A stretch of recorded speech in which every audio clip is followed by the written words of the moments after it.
প্রদান। 10 মিনিট ভাবনা পরিচালনা করেছেন।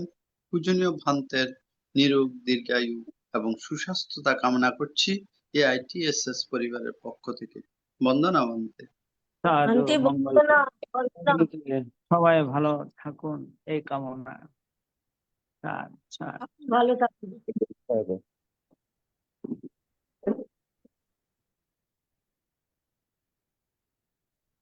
আন্তর্জাতিক ত্রিপিটক সদ্ধর্ম শিক্ষা ITSS জুম ভার্চুয়ালের মাধ্যমে কিছুক্ষণের মধ্যেই ধর্মদেশনা দান আরম্ভ হবে। আজকে ধর্মদেশনা দান করবেন বাংলাদেশ সংঘরাজ ভিক্ষু মহাসভার প্রাক্তন যুগ্ম মহাসচিব শ্রদ্ধেয় ভদন্ত শুদ্ধানন্দ মহাথেরো। পূজনীয় ভান্তের এখানে নেটওয়ার্ক সমস্যাজনিত কারণে জুমে অংশগ্রহণ করতে কিছুটা বিলম্বিত হচ্ছে। এখন আমরা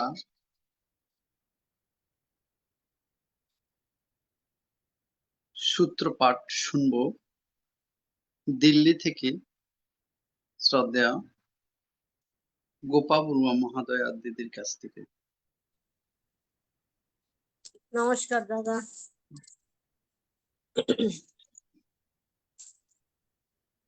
কোন সূত্রটা পাঠ করি?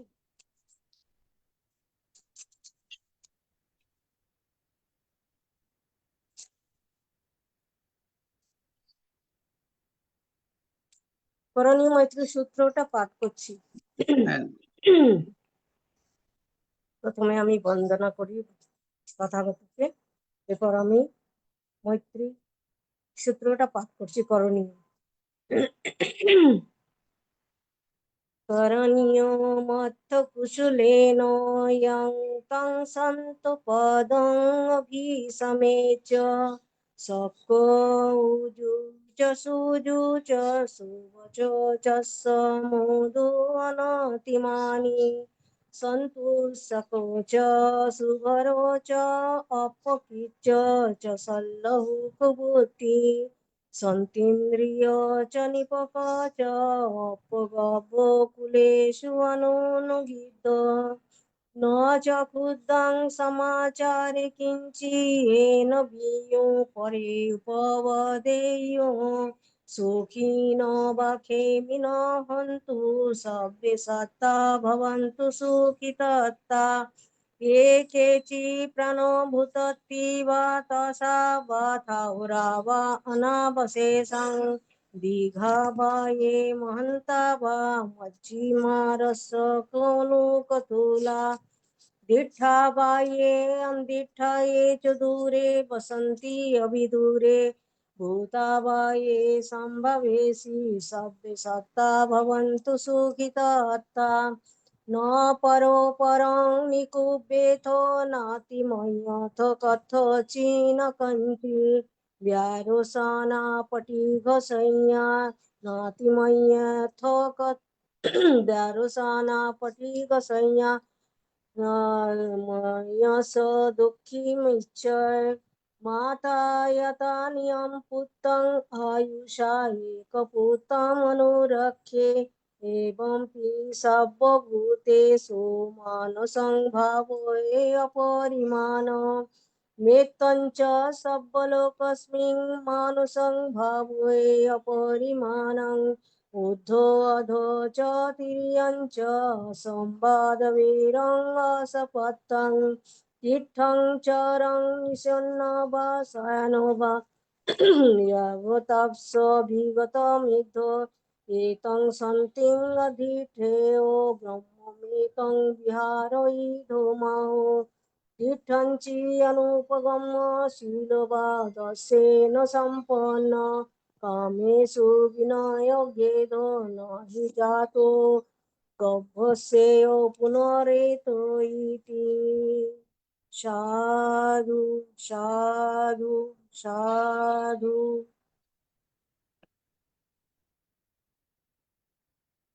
সাধু সাধু সাধু।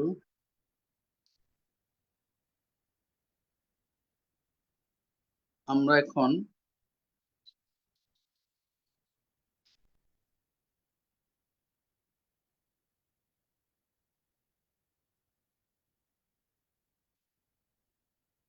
শ্রদ্ধেয়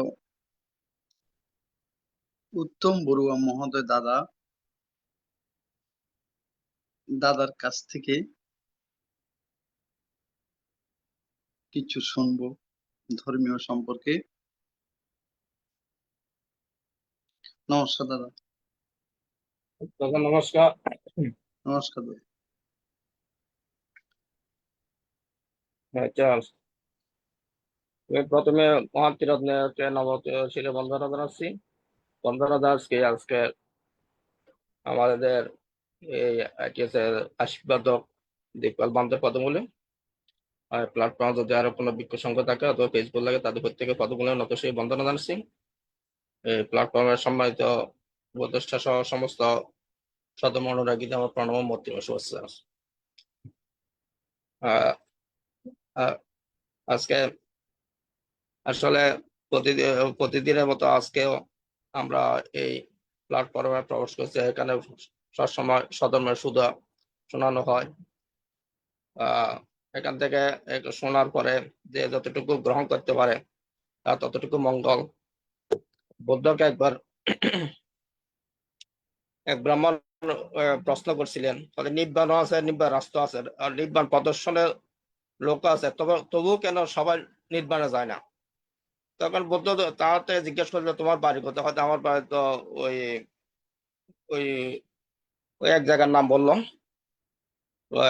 তোমার বাড়িতে কেমনে? হয়তো এমনি যাইয়ে পশ্চিমে পূর্বে উত্তরে যাইয়ে তখন আমার বাড়ি যেতে হয়। তুমি যে বলছো আমি ওইখানে পৌঁছতে পারছি, এখন তুমি যে বলছো আমি যতটুকু মানি চলতে পারি ততটুকু আমার লাভ হবে। সুতরাং হয়তো আমি নির্বাণের রাস্তা দেখাই দিতে পারি, কিন্তু নির্বাণের রাস্তায় যাওয়ার প্রত্যেকের নিজের ইচ্ছা। যে যতটুকু আমার ধর্ম বুঝবে, অনুশীলন করবে, সে তত সেইভাবে নির্বাণ যেতে পারবে, না হলে পারবে না। শুধু সারা জীবন শুনে থাকলে হবে না। ওইগুলো যদি আচরণ না করি আমরা, আমাদের কোনো আচরণ লাভ হবে না। আর আসলে আমাদের গৃহীদের এগুলো পালন আসলে খুবই কষ্ট। যেন ধরেন শীল, সমাধি, প্রজ্ঞা, দান, শীল, ভাবনা। দান করা লাগে, শীল ভাবনাটা আসলে খুবই দরকার, যেটা আমরা তেমন একটা মূল্যায়ন করি। আর এটা সবচেয়ে আমাদের জীবনের সবচেয়ে দরকার। সবসময় স্মৃতি থাকা মানে আমি কোন সময় কোনটা করি, শুধু মনটা ওইদিকে থাকতে হবে, অন্যদিকে থাকা সবসময় ওই মন কায়োদ্ধার বাক্যদার মনোদার সব একদিকে থাকতে হয়। আমাদের মনটা সবসময় অস্থিরতার জন্য আসলে আমরা ঠিকমতো মনোসংযোগ করতে পারি না। যেমন আমরা বন্দনা যখন করি তখন মনটা ওইখানে থাকে না। আবার যখন শীল পালন করি, শীলটা হলো শীলটা হলো আমাদের চিত্তকে পরিশুদ্ধ করা একটা কবচ। যদি আমার শীলটি আমরা যথাযথ পালন না করি তাহলে আমার চিত্ত কোনোদিন পরিশুদ্ধ হবে না। একাগ্র মনের সবসময় অপমাদের সহিত আমাদের শীলটা পালন করতে হবে। না, আমাদের এখানে অষ্টশীল আছে, পঞ্চশীলে মনটা তেমন একটা পবিত্র, মনটা তেমন সংযোগ করে যে অষ্টশীল যদি আমরা পালন করি, অষ্টশীলতে সমস্ত কিছু আমাদের আমরা সমস্ত কন্ট্রোল করতে চেষ্টা করি, সমস্ত সবসময় স্মৃতিবিদ থাকতে চেষ্টা করি। কারণ অষ্টশীলটা আমরা অষ্টশীলটা উপশীল মনে করি আছে। অষ্টশীল মনে হচ্ছে আমরা শীল পালন করি, পঞ্চশীল তো প্রতিদিন নেই, এটা তেমন একটা মনে হয় না। সুতরাং আমার সবার প্রতি যতটুকু সম্ভব, যেমন উপশীলটা আপনারা পালন করবেন, যাতে ইহা জীবনে পরের জীবনে সবসময় আমাদের পাতি হয়ে থাকবে। আর মানুষের আমাদের আয়ু কোন সময় যে শেষ হয় এটা কিছু বলা যায় না। প্রত্যেকের উচিত আজকে যতটুকু পারি আমি যেন ভালো কাজ করি, কুশল কর্ম করতে পারি। এটা কালকের চিন্তা ধারা, অলসতা বা কালকের জন্য বসে না থাকি। যাক, আমি আর বিশেষ কিছু বলবো না, আছে অবশ্য অনেক কিছু বলতে পারলাম। সবাইকে আবারও আমার মূর্তিবার শুভেচ্ছা জানাচ্ছি। আমার সংক্ষিপ্ত কথা এখানে শেষ করলাম। সব্যে সত্তা সুখিতা ভবন্ত জগত সকল প্রাণী সুখী হোক। সাধু সাধু সাধু। সাধু সাধু সাধু। ধন্যবাদ এবং শ্রদ্ধা জানাচ্ছি শ্রদ্ধা দাদাকে। আসলে মানব জীবন অতীব দুর্লভ। নমতস্য ভগবতো আর্যসম্মা সম্বুদ্ধস্য ত্রিলোক পূজ্য মহাকারণিক তথাগত সম্যক সম্বুদ্ধ চরণ বন্দনা শ্রদ্ধা পূজা জ্ঞাপন করছি।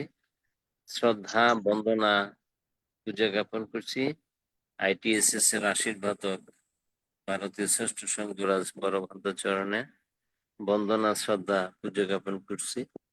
ITSS এর প্রধান উপদেষ্টা ভ্রান্ত চরণে, জুম লাইফে সংযুক্ত শিলগুণে বিভূষিত মানব কল্যাণে পূজিত সকল সংঘ শ্রমণ সংঘের চরণে বন্দনা শ্রদ্ধা পূজা জ্ঞাপন করছি।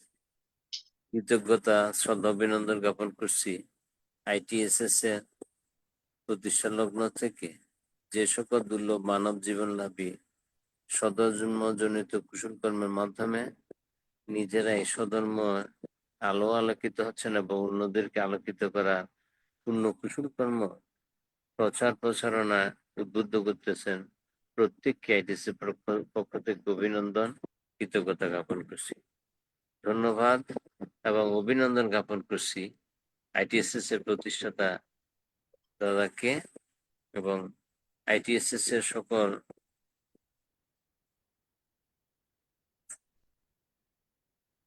কে। এখানে ITSS প্রত্যেক দিন যে দুর্লভ মানব জীবন পরিপূর্ণতার জন্য সধর্ম প্রচার প্রচারণা থাকেন, প্রত্যেককে সংযুক্ত থাকবেন এবং অভিনন্দন জ্ঞাপন করছি যাতে আমরা এই জীবদ্দশা দুর্লভ মানব জীবনের মধ্যে আমরা তৃষ্ণাপন্ন হই, প্রতিনিয়ত এই কুশল কর্মে আমাদেরকে মনকে অধিষ্ঠান করতে পারি। আমি কৃতজ্ঞতা অভিনন্দন জ্ঞাপন করব এবং যে সকল দুর্লভ মানব জীবন লাভী নিজেরাই নিজেদের কুশল কর্মজনিত পুণ্যের মাধ্যমে নিজেরাই ধর্মীয় চেতনা এই ত্রৈমাসিক বসাবাস দিবসের মধ্যে দানময় শিলাময় ভাবনাময় পূর্ণ কুশল কর্মের মাধ্যমে যারা উপসৎশীল পালন করার জন্য অধিষ্ঠান করেছেন এবং অন্যদেরকে উদ্বুদ্ধ করতেছেন, সত্যি তা কৃতজ্ঞতা সমন্বয় সূচক। যেমন শীল হলো আমাদের যেমন পরিহিত বস্ত্রের ন্যায়, সৌন্দর্য বৃদ্ধির ন্যায়, বুদ্ধ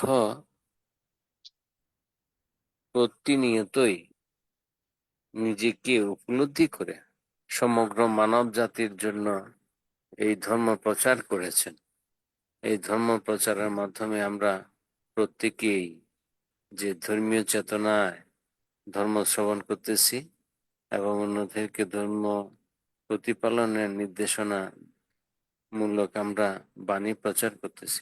তো বিশেষ করে আমি কৃতজ্ঞতা এবং শ্রদ্ধা অভিনন্দন জ্ঞাপন করব যারা সংযুক্ত হচ্ছেন পরিবারের মধ্যে অবোধ শিশু যারা আছে তাদেরকে নিয়েই যদি আমরা ধর্মীয় সেই তৃষ্ণাপন্ন স্মরণের মাধ্যমে তাদেরকে উদ্বুদ্ধ করি, তখনই আমাদের এই অবোধ শিশুরা তখন তাদের বুদ্ধের নীতি বাক্য ত্রিশরণ তাদের সজীব সজাগতার মধ্যে জীবন প্রদর্শিত হবে। আমি প্রত্যেককে কৃতজ্ঞতার সহিত নিজেরাই ধর্ম জ্ঞানে আলোকিত হবেন এবং অন্যদেরকেও আলোকিত করবেন। পরিশেষে প্রত্যেককে বুদ্ধের তৃষ্ণাপন্ন জ্ঞান পরিপূর্ণতার জন্য পূর্ণ কুশল কর্ম অধিষ্ঠান করুন। বুদ্ধ জ্ঞানে জ্ঞানী হোক। সাধু সাধু সাধু সাধু। সাধু সাধু। ধন্যবাদ দাদাকে।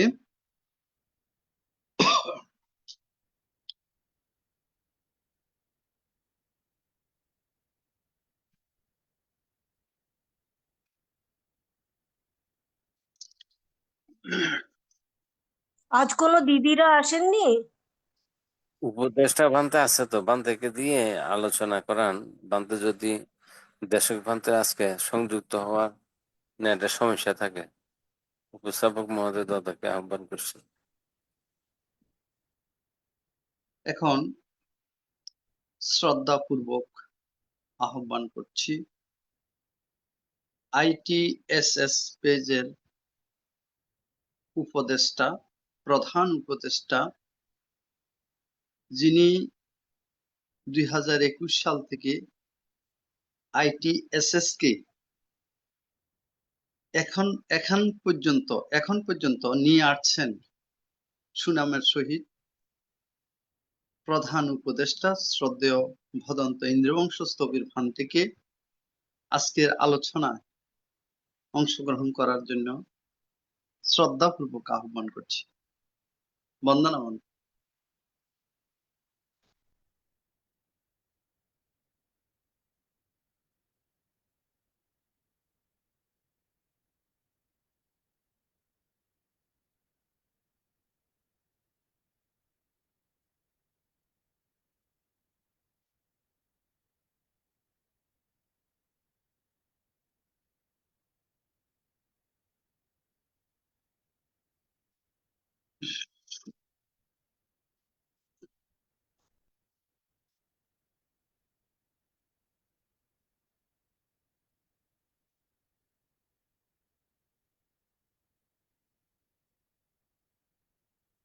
পূজনীয় প্রধান উপদেষ্টা ভান্তে,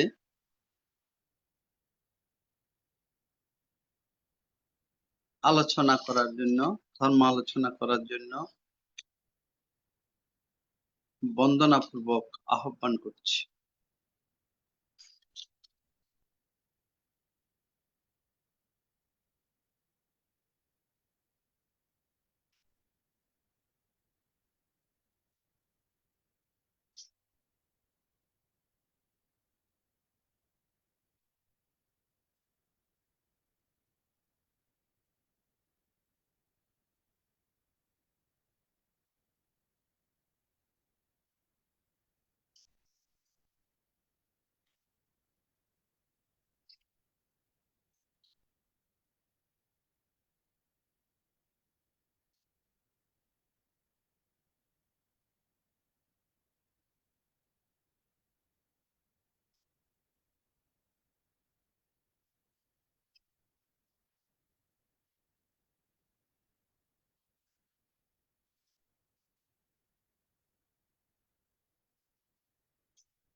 পূজনীয় প্রধান উপদেষ্টা ভান্তে, শ্রদ্ধেয় ভদন্ত ইন্দ্রবংশ স্থবির ভান্তেকে বন্দনা জ্ঞাপন করছি।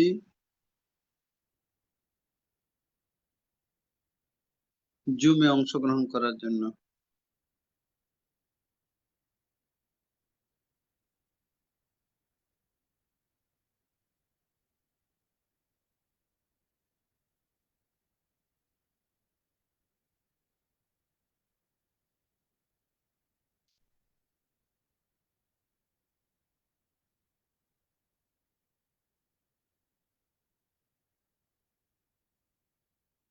দুঃখিত, আমরা সংযোগ পাচ্ছি না। ভারতের বৌদ্ধ ধর্ম উৎপত্তি এবং বিলয় এ সম্পর্কে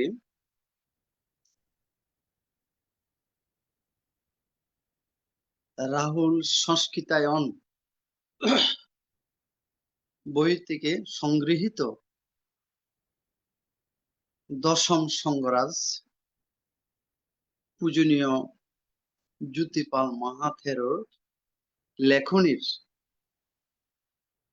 কিছু কথা আমি তুলে ধরছি।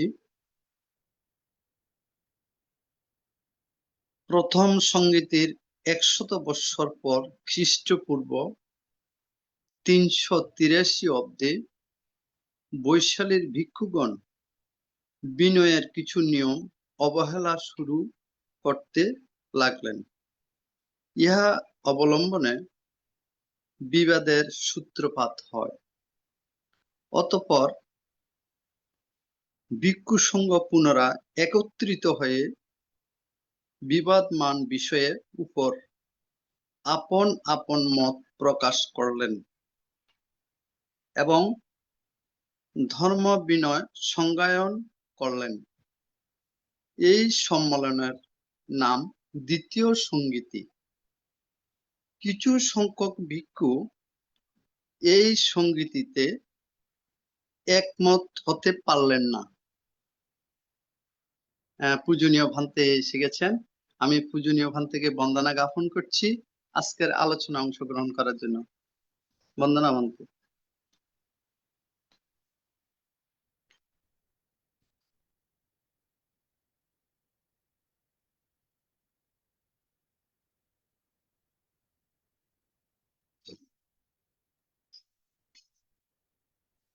শ্রদ্ধেয় উপদেষ্টা ভান্তে, পূজনীয় ভান্তেকে আহ্বান করছি, নির্দিষ্ট আলোচক ভান্তে নেটের কারণেই উপদেষ্টা ভান্তে এখন ধর্ম আলোচনা করবেন। ভান্তেকে আমরা প্রত্যেকেই সাধুবাদ দিয়ে বরণ করে নিই।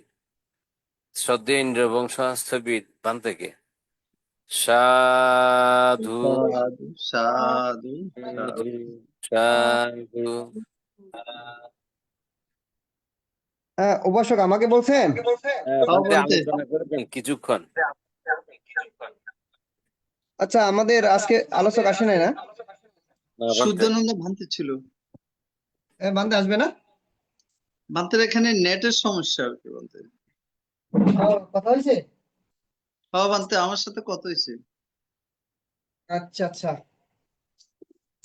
ঠিক আছে। তাহলে আজকে আমাদের প্রধান আলোচক শ্রদ্ধেয় সুধানন্দ ভান্তের অনুপস্থিতিতে যথাসম্ভব আলোচনা করব।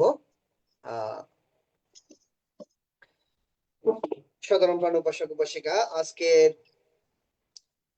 যে ভান্তে আমাদের প্রতিনিয়ত ধর্ম দেশনা, আজকে সোমবার দিন, আজকে তো সোমবার না, আজকে রবিবার। আজকে সুধানন্দ ভান্তে কিভাবে সোমবার না সুধানন্দ ভান্তে? আজকে সোমবার ভান্তে। আজকে সোমবার। ভান্তে। তাহলে আমি মনে হয় ভুল করছি আর কি। আচ্ছা আচ্ছা, ঠিক আছে। তো আমাদের শ্রদ্ধেয় সুধানন্দ ভান্তের অনুপস্থিতিতে মানে নেটওয়ার্ক সমস্যার কারণে, যেহেতু আমাদের অনলাইন প্ল্যাটফর্মটি নেটওয়ার্কের মাধ্যমে এটা পরিচালিত হচ্ছে, সেহেতু নেটওয়ার্ক সমস্যা থাকতে পারে আবহাওয়ার কারণে বা বিভিন্ন কারণে। যেই পরিমাণ বিদ্যুৎ সমস্যা হচ্ছে, তো সে কারণে হতে পারে। তো ভান্তের অনুপস্থিতিতে আজকে যতটুকু সম্ভব আলোচনা করব। তো আলোচনা করার আগে মহাকারণিক তথাগত সম্মুখ বুদ্ধকে নতশিরে বন্দনা জানাই। নতশিরে বন্দনা জানাই বুদ্ধের নির্বাণ কামী ধর্মকে এবং বুদ্ধ ধর্মের ধারক ও বাকশ্রদ্ধ ভিক্ষু সংঘের স্মরণে নতশিরে বন্দনা জানিয়ে আলোচনা শুরু করছি। আজকে একটু আলোচনা করব যে বিষয়, সেটা হচ্ছে কর্ম বিষয়ে আজকে একটু আলোচনা করব। এখন কর্মটা কি? কর্মটা হচ্ছে আমরা যে কাজগুলো করি, সেটাই কর্ম। সেটা আমরা কায়িক ভাবে করি বা বাচনিক ভাবে করি এবং মনের ধারেও আমরা করে থাকি। যেটা পালি ভাষায় বলা হয় কায়াগা অজিগা মনোগা, অর্থাৎ কায়, বাক্য, মনে, এই 3 প্রকারের আমরা কর্মগুলো করে থাকি। এই 3 প্রকারের কর্ম আমাদেরকে কে বা কারা করায়? এই 3 প্রকারের কর্ম আহ আমাদের চিত্ত বা চিত্তের মাধ্যমে আমাদেরকে প্রতিনিয়ত করাচ্ছে। যেমন কোনো কিছু ভালো কোনো কিছু আমরা দেখলে সেটাকে চক্ষুকে আমরা ইশারা দিই চক্ষুকে দেখার জন্য। আবার কোনো কিছু শব্দ যখন কানে বাজে, তখন কানকে শ্রবণ করার জন্য চিত্তের মাধ্যমে সেটাকে কানকে নির্দেশ দেওয়া হয়, তুমি এটা শ্রবণ করো, এটা কি। তো এভাবেই আমাদের দেহের অঙ্গ প্রত্যঙ্গ প্রতিনিয়ত চিত্তের মাধ্যমে পরিচালিত হচ্ছে, বা কায় বাক্য মনের ধারায় আমাদের প্রতিনিয়ত কাজ করাচ্ছে বা আমরা করে যাচ্ছি।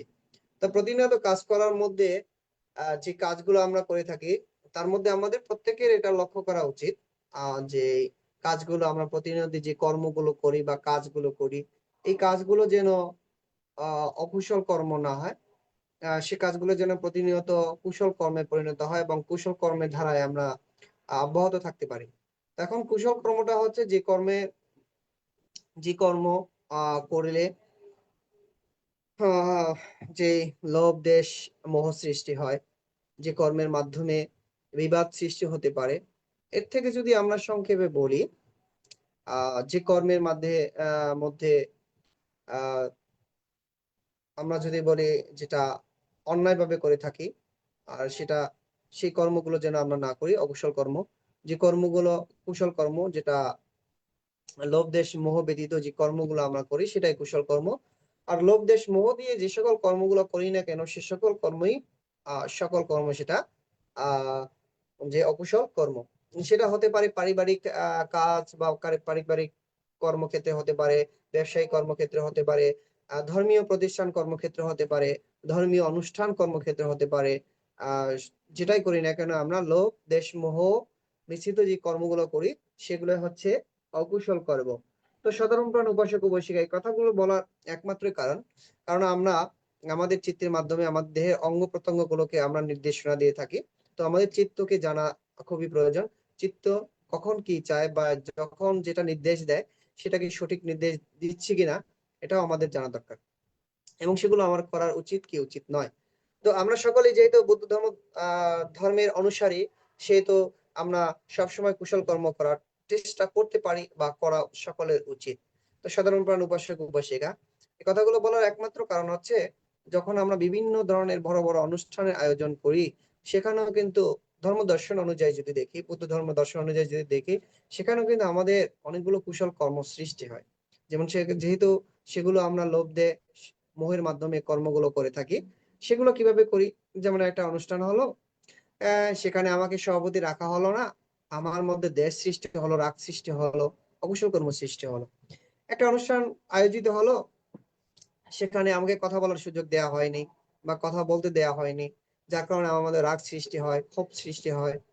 আবার একটা অনুষ্ঠান আয়োজন করা হবে, সেখানে আহ যে মেহমানরা আসবে বা অতিথি আপ্যায়ন করার জন্য হাঁস জবাই করো, মুরগি জবাই করো, আবার যে খাসি জবাই করো, এই যে প্রস্তুতি, এগুলো সবগুলো কিন্তু অকুশল কর্মের মধ্যে আহ পড়ে যায় বা অকুশল কর্ম সৃষ্টি হয়। তো আমাদের এগুলো খেয়াল রাখতে হবে, আমরা কুশল কর্ম করতে গিয়ে যেন অকুশল কর্মে জর্জরিত হয়ে না যায়। এবং আরো রয়েছে, যেমন বিহার কেন্দ্রিক যখন আমরা যে বিহারে বিভিন্ন ধরনের কুশল কর্মগুলো করার জন্য প্রস্তুতি নিই, তখন একে অপরের সাথে আমাদের দ্বন্দ্ব হয় বা একে অপরের সাথে মত বিনিময় হয় না, যে এটা করলে ভালো হবে, আরেকজন বলে এটা করলে ভালো হবে না, যে আমার কথা মতো করলো না, আমি যে এখানে থাকবো না, বা এই কুশল কর্মের সাথে আমি সম্পৃক্ত থাকবো না, বা এটা করার কারণে সেখানে আহ আমাকে কি করা হলো, রাগ চিত্ত উৎপন্ন হলো। তো এসব যেন আমাদের মধ্যে সৃষ্টি না হয়। সব সময় যে কোনো কর্ম আমরা করি না কেন, প্রত্যেকটা কর্মের মাঝে যদি আমরা আমাদের নির্দিষ্ট আহ সবসময় মনে রাখি যে প্রত্যেকটা কর্মের মাঝে আমি আমার ধর্ম নির্দেশনা অনুযায়ী বা আমার ধর্মের দিক নির্দেশনা অনুযায়ী আমি চলবো, তাহলে কিন্তু অবসর কর্ম আমরা প্রতিনিয়ত করতে পারবো। আবার চিন্তা যদি করি না, এটা তো বিহারের বাইরে, এটা আমার বাড়িতে কাজ, যে করে ফেলি, সব সময় তো আর করি না, আজকে একদিন করি, সব সময় তো আর এটা করা হয় না, আজকে একটু করে ফেলি, সবসময় তো আর বন্ধু বান্ধব আসে না, আজকে বন্ধু বান্ধব আসছে একটু আড্ডা দিই, সবসময় তো আর আত্মীয় স্বজন আসে না, আজকে আত্মীয় স্বজন আসে, এটা করে ফেলি। তো এই চিন্তা দ্বারা আমাদের পরিবর্তন করতে হবে। সব সময় আমাদের চিত্তকে সজাগ রাখতে হবে, সবসময় আমাদের চিত্তকে নিয়ন্ত্রণ করে রাখতে হবে, সবসময় আমাদের চিত্তকে কি করতে হবে, নিজের মতো করে সাজিয়ে রাখতে হবে। যেমন এক গ্লাস আহ যেমন পানিতে যদি কোনো এক বিন্দু পরিমাণও যদি সেখানে বিষ প্রয়োগ করা হয়, সেটা সম্পূর্ণ গ্লাস যেরূপ বিষাক্ত হয়ে যায় তদ্রূপ আমাদের জীবনে প্রতিনিয়ত এই ক্ষুদ্র ক্ষুদ্র অকুশল কর্মের মাধ্যমে আমাদের এই পবিত্র জীবন বা এই পবিত্র জীবনে সেই জলবর্তী গ্রাসের মতো কি হয়ে যায়, অকুশল কর্ম পরিপূর্ণতা হয়ে যায়।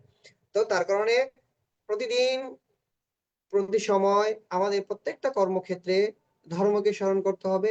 প্রত্যেকটা কর্মক্ষেত্রে ধর্মের অনুযায়ী আমাদের জীবন যাপন বা ধর্মের দিক নির্দেশনা অনুযায়ী আমাদের জীবন যাপন করা খুবই খুবই গুরুত্বপূর্ণ। তো সধর্মপ্রাণ উপাসক উপাসিকা, যেহেতু আমরা বৌদ্ধ ধর্ম অনুসারী, আমরা সবাই চাই স্বয়ং ধ্যান করো ভান্তের কাছে বা বুদ্ধির কাছে আমরা প্রার্থনা করি আমি যেন নির্বাণগামী হই, আমি যেন সবসময় নিরোগ দীর্ঘায়ু হতে পারি, আমার যেন আয় বাণিজ্য বাড়ে, আমি যেন ভালো খেতে পারি, ভালো থাকতে পারি, ভালো চলতে পারি। তো এগুলা হচ্ছে বুদ্ধ ধর্ম দর্শন অনুযায়ী যদি আমরা দেখি, তো এগুলা চেয়ে তো আর পাওয়া যায় না। কারণ বৌদ্ধ ধর্ম যেহেতু কর্মবাদ ধর্ম, তো আমাদের করে নিতে হয়। তো ভালো থাকার জন্য, প্রতিনিয়ত ভালো থাকার জন্য আমাদের কুশল কর্মগুলো করতে হবে। প্রাণী হত্যা থেকে নিজেকে বিরত রাখতে হবে, ব্যভিচার থেকে নিজেকে বিরত রাখতে হবে। তো যত ধরনের অকুশল কর্ম রয়েছে সেই অকুশল কর্ম থেকে নিজেকে বিরত থাকলে নিজের চিত্ত তখন সন্তুষ্ট থাকে, নিজের চিত্ত তখন শান্ত থাকে, নিজের চিত্ত তখন কি আনন্দিত থাকে, তখন এমনিতেই ভালো থাকে। শুধু ভালো পোশাক পরলে, ভালো খাবার খেলে একটা মানুষ ভালো থাকে, এই ধারণাটা বুদ্ধ ধর্ম দর্শন অনুযায়ী যদি দেখি, দর্শন অনুযায়ী যদি আমরা বিবেচনা করি, তাহলে সম্পূর্ণভাবে ভুল। একটা মানুষ ভালো পোশাক পরে, ভালো খাবার খেলেই তিনি ভালো থাকে, এটা পরিপূর্ণভাবে সম্পূর্ণভাবে ভুল। একটা মানুষ ভালো থাকার জন্য তার চিত্ত বা তার মন সুন্দর হতে হবে, তার মনে পবিত্রতা থাকতে হবে, তার মনে শান্তি আসতে হবে, তার মনের মধ্যে সবসময় পবিত্রতা অর্জন করতে হবে। তো এই কারণে নিজের চিত্তকে যদি সবসময় আমরা পবিত্র রাখতে পারি, সকল ধরনের অকুশল কর্ম থেকে বিরত রাখতে পারি, তাহলে সবসময় আমরা কি থাকবো, আনন্দে থাকবো। সবসময় আমরা আমাদের চিন্তা ধারণা থেকে, অকুশল কর্ম থেকে আমরা বিরত থাকতে পারবো। তো সধর্মপ্রাণ উপাসক উপাসিকা, সবসময় বুদ্ধির কাছে বা ভিক্ষু সংঘের কাছে বা ধর্মের কাছে চাইলে বৌদ্ধ ধর্ম দর্শনে কোনো কিছু পাওয়া যায় না। তারপরেও আমরা বুদ্ধির কাছে গিয়ে প্রার্থনা করি আমি যেন নির্বাণগামী হই, আমি যেন ভালো থাকি, ভালো খেতে পারি, ভালো চলতে পারি, ভালো চাকরি যেন পাই। আবার অনেকে দেখি যে ছেলেমেয়েরা পরীক্ষা দিতে গেলে বুদ্ধের কাছে গিয়ে বা ভান্তের কাছে গিয়ে প্রার্থনা করে, বন্দনা করে, সেখানে এভাবে আর কি বলা হয় যেন আমার ছেলে পরীক্ষা ভালো হয়। আবার অনেকে অনেকে এটা বলে যে ভান্তে আমার ছেলে যদি ভালো পাশ করতে পারে, আমি অমুক পরীক্ষার শেষে রেজাল্টে পরে ভান্তেরকে ফাং করে আমি সঙ্গ দান করব। আবার অনেকে এভাবে বুদ্ধর কাছে প্রার্থনা করে, অনেক কিছু দান করে, আমার ছেলে মেয়ে যদি ভালো পড়াশোনা করে, ভালো রেজাল্ট করে, ভালো চাকরি পায়, তাহলে বুদ্ধের কাছে এটা দান করব, বিহারে এটা দান করব। আসলে বুদ্ধ ধর্ম দর্শনের সাথে এটা কোনোভাবে যায় না। কারণ বুদ্ধ ধর্ম দর্শনটা হচ্ছে এভাবে, বুদ্ধের কাছে কোনো কিছু চেয়ে পাওয়া যায় না। যদি চেয়ে পাওয়া যেত, তাহলে আনন্দ বুদ্ধের সবচেয়ে কাছে ছিল। আনন্দ সবার আগে অরহত্ব লাভ করতো এবং নির্বাণগামী হতেন। কিন্তু তিনি শেষ মুহূর্তে নির্বাণগামী হয়েছেন, কারণ তিনি শেষ মুহূর্তে বুঝতে পেরেছেন, ধর্ম দর্শন করতে পেরেছেন। তো যার কারণে বুদ্ধ ধর্ম দর্শনটা হচ্ছে কর্মবাদ, বা কর্ম না করলে এটা হয় না। শুধু শুধু আমরা যেমন আমাদের এখানে একজন উপাসিকা মমিতা বড়ুয়া এত সুন্দর ধর্মীয় বিষয় নিয়ে আলোচনা করে, তো অনেক সধর্মপ্রাণ উপাসক উপাসিকা এভাবে আলোচনা করতে পারে। অনেক ভান্তে ভিক্ষু সংঘ এভাবে ত্রিপিটককে অলট পলট করে একদম মুখস্থ করে রেখেছে, সবকিছু বলতে পারেন ত্রিপিটকের শেষ থেকে প্রথম থেকে শেষ পর্যন্ত সবকিছু তিনি বলতে পারেন, কিন্তু আচরণ না করলে এটার কোনো ফল নেই। জানলেন ওইটুকুই, যতটুকু জানলেন অতটুকুই, যতটুকু বলছেন অতটুকুই, কিন্তু সেটা বলার মধ্যে কোনো সার থাকে না, সেটা করার মধ্যে না করলে কোনো সার পাওয়া যায় না।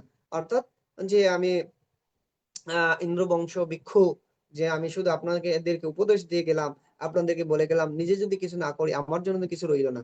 তো আমার বলার কারণে যদি আপনার একটু উপকৃত হয়, তো সেটা আপনার জন্য উপকৃত হবে, এবং আমি বলি যদি সেটাকে আচরণ না করি, আমার জন্য কোনো সার বা কোনো সারমর্ম থেকে গেল না।